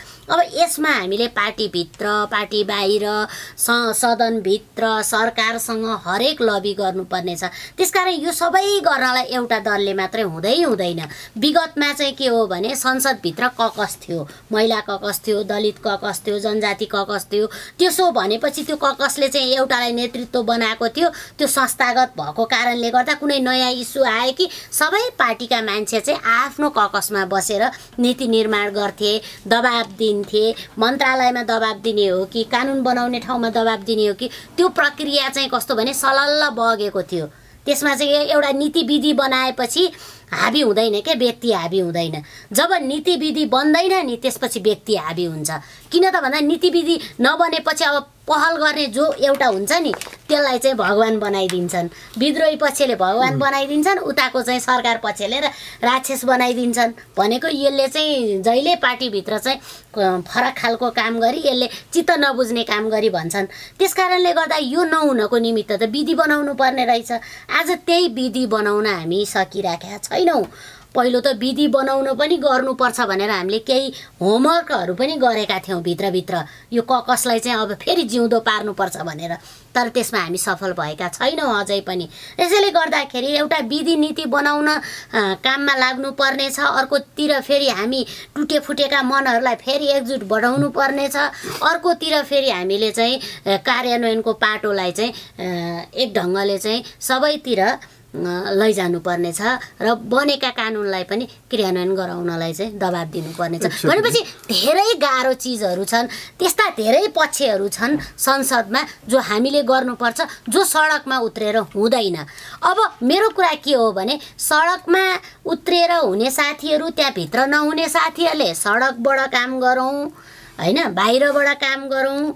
भित्र संसदमा भएका साथीहरूलाई चाहिँ भित्र बरु यसरी काम गरौँ भनेर सुझाव दिउँ। धेरै सडकमा आइनस् भनेर धेरै आलोचना नगरौँ, बरु भित्र कसरी गर्न सकिन्छ भन्ने कुरा चाहिँ उहाँहरूले हामीलाई के अरे गर्नुभयो भने, सुझाव दिनुभयो भने हामी तिनटै पाटोमा लड्न सक्छौँ। पहिला हामीले आन्दोलन गर्ने बेलामा के भन्थ्यौँ भने सडक, सदन, सरकार भनेर तीन तहको आन्दोलन भन्थ्यौँ। हो, तीन तहको चाहिँ नि सरकार पनि छ अहिले सङ्घीय सरकारमा, आन्दोलन पनि तीन तह खालको चाहिँ गर्नुपर्ने छ।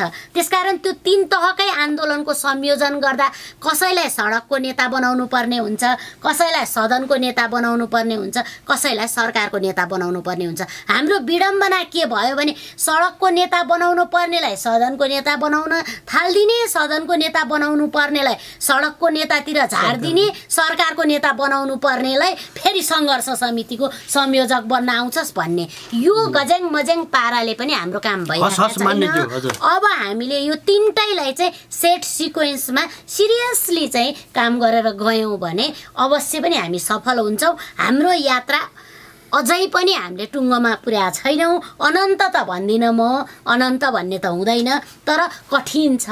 अलिकति लामो यात्रा चाहिँ हामीले तय गर्नुपर्नेछ, धैर्य धारण गर्नु पनि पर्नेछ र विद्रोहको निम्ति सशक्त पनि हुनुपर्नेछ। यो दुइटै चाहिँ नि संयोजन गराउनु पर्ने रहेछ। यो संयोजनको पाटो चाहिँ हामीले चाहिँ नेतृत्व भएको नाताले हामीले नमात्तिएर नआत्तिएर गर्नुपर्ने स्थिति देखिन्छ। मैले खालि चाहिँ यो निकासका सन्दर्भमा नि अब एउटा त रुकुमपश्चिम घटना घटिहाल्यो। अब उहाँहरूलाई चाहिँ हामी फिर्ता ल्याउन पनि सक्दैनौँ, तर पनि उहाँहरूको चाहिँ सम्झनामा जसरी दक्षिण अफ्रिकामा मारिएका मान्छेहरूको सम्झनामा हामी 21 मार्च गर्छौँ हैन, त्यसै गरिकन हामीले चाहिँ अब यस्ता घटना नघटुन् भन्नका लागि तीनटा कुरा गर्नुपर्छ जस्तो लाग्छ। एउटा कुरा संरचनागत सुधार गर्ने, जसमा राष्ट्रिय दलित आयोग हेर्नुहोस्, हामीले त्यत्रो चाहिँ सरकारलाई समेत कहिलेकाहीँ सरकारले बदमासी गर्यो भने त्यसलाई निर्देशन दिन सक्ने हैसियत छ नि त त्यसको हैन। उहाँले भने जस्तो मन्त्रालयको कुरा हुन सक्दछ हैन। अब यस्ता खालका संरचनागत कुरा चाहिँ एउटा बनाउने कुरातिर लाग्ने, दलित विकास समिति छ, वादी विकास बोर्ड छ, मधेसी समुदाय सम्बन्धी जाने त्यस्तो खालको चाहिँ उनीहरूलाई चाहिँ नेतृत्व गर्नुपर्ने खालको वादी विकास बोर्ड जस्तो उनीहरूका लागि पनि कुनै एउटा संरचना बनाउनु पर्ने छ। त्यो एउटा कामहरू गरौँ। त्यसका लागि अबको चौथो आन्दोलनका लागि चाहिँ हामीले माग त्यसै सेट गरौँ जस्तो लाग्छ। दोस्रो कुरा भनेको चाहिँ नै कानुनहरू, जस्तै अहिले हामीसँग भएका कानुनले त कतिपय कुरा काम, जस्तै अब प्रकाशी मल्ल छुट्यो नि त हैन, त्यति मात्रै त हुँदो रहेछ। त्यही कारणले गर्दाखेरि अन्तर सम्बन्धित भएका त्यो जेरी जस्ता कानुन कानुनहरू छन् त्यो कानुनलाई कति रूपमा प्रष्ट पार्ने गरिकन केही कानुनहरू निर्माण गर्नु। जस्तै इन्डियामा चाहिने अब एकदम भनौँ न अब कडाभन्दा कडा कानुनी कारवाही गर्ने खालका कानुनहरू चाहिने त्यस्ता खालका चाहिने छन् कतिपय कानुनहरू होइन। जस्तै अहिले अमेरिकामा चाहिँ त्यो कालो जातिको मान्छेलाई मार्दाखेरि त्यहाँ चाहिँ स्ट्याचु समेत चाहिँ भत्काएर नयाँ बनाउन थालियो। अब त्यस्ता खालका सन्देश दिने कुरा चाहिँ नयाँ गर्न थालियो। अब त्यो एउटा कुरा कानुनहरू बनाऊ, अब कानुनहरू रिभ्यू गरौँ। तेस्रो कुरा भनेको प्रोग्रामहरू हो होइन। अब प्रोग्रामहरू अहिले के बताउँ भन्दाखेरि अघि उहाँमान्यज्यूले भने जस्तै दलितका लागि के प्रोग्राम छ भनेर खोज्नु पऱ्यो भने उही बाली घरे जस्तै गाउँभरिका पिस्टहरूलाई खोज्दै अलिअलि माग्दै जस्तो कहिले गहुँ दिन्ला, कहिले धान देला, कहिले चामल देला, सबै ल्याएर बेलुका आएर छुट्याएर खानुपर्ने जस्तो हाम्रो स्थिति छ।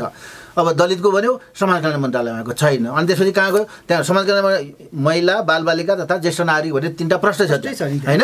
अनि यतातिर के अरे सङ्घीय मामलामा चाहिँ अहिले स्थानीय विकास मन्त्रालयले त स्थानीय सरकारलाई हेर्ने उसलाई हैजाइन्छ होइन। कर्मचारीलाई मात्रै हेर्छ होइन, सरुवा बरुवा बाहेक कुरा गर्दैन।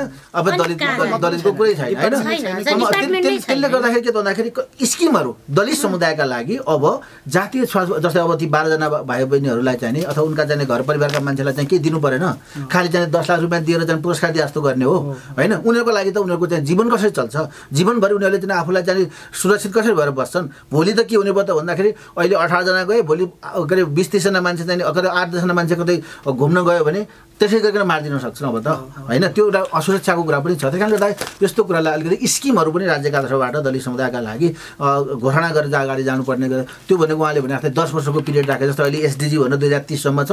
30 सम्म चाहिँ नि भोकमरीको अन्त्य, गरिबीको अन्त्य, भूमिहीनताको अन्त्य, सुकुम्बासीको अन्त्य भनेको छ त त्यहाँ हो। त्यसलाई यतातिर जोडेर एउटा अवसरका रूपमा लिएर 2030 सम्ममा चाहिँ जातीय भेदभाव हटाउने। त्यसपछि हामी चाहिँ युवातिर जाउँला, किसानहरू किसानतिर जाउँला, महिलाहरू महिलातिर जानु होला हो। त्यसपछि सल्लाह होइन, त्यसपछि जात बन्दैन। हस् त, धन्यवाद। आजको यो बहस अनुसार हामी देशैभरि भएका जातीय विभेदका घटना, नवराज विक लगायतको समूह, अङ्गिरा पासी, समूह सदा लगायतको पूर्ण न्यायको लागि सडक सदन सरकारबाट सँगै सङ्घर्ष गर्ने प्रतिबद्धता सहित आजको यो जागरण बहसबाट बिदा चाहन्छु। धन्यवाद, नमस्कार।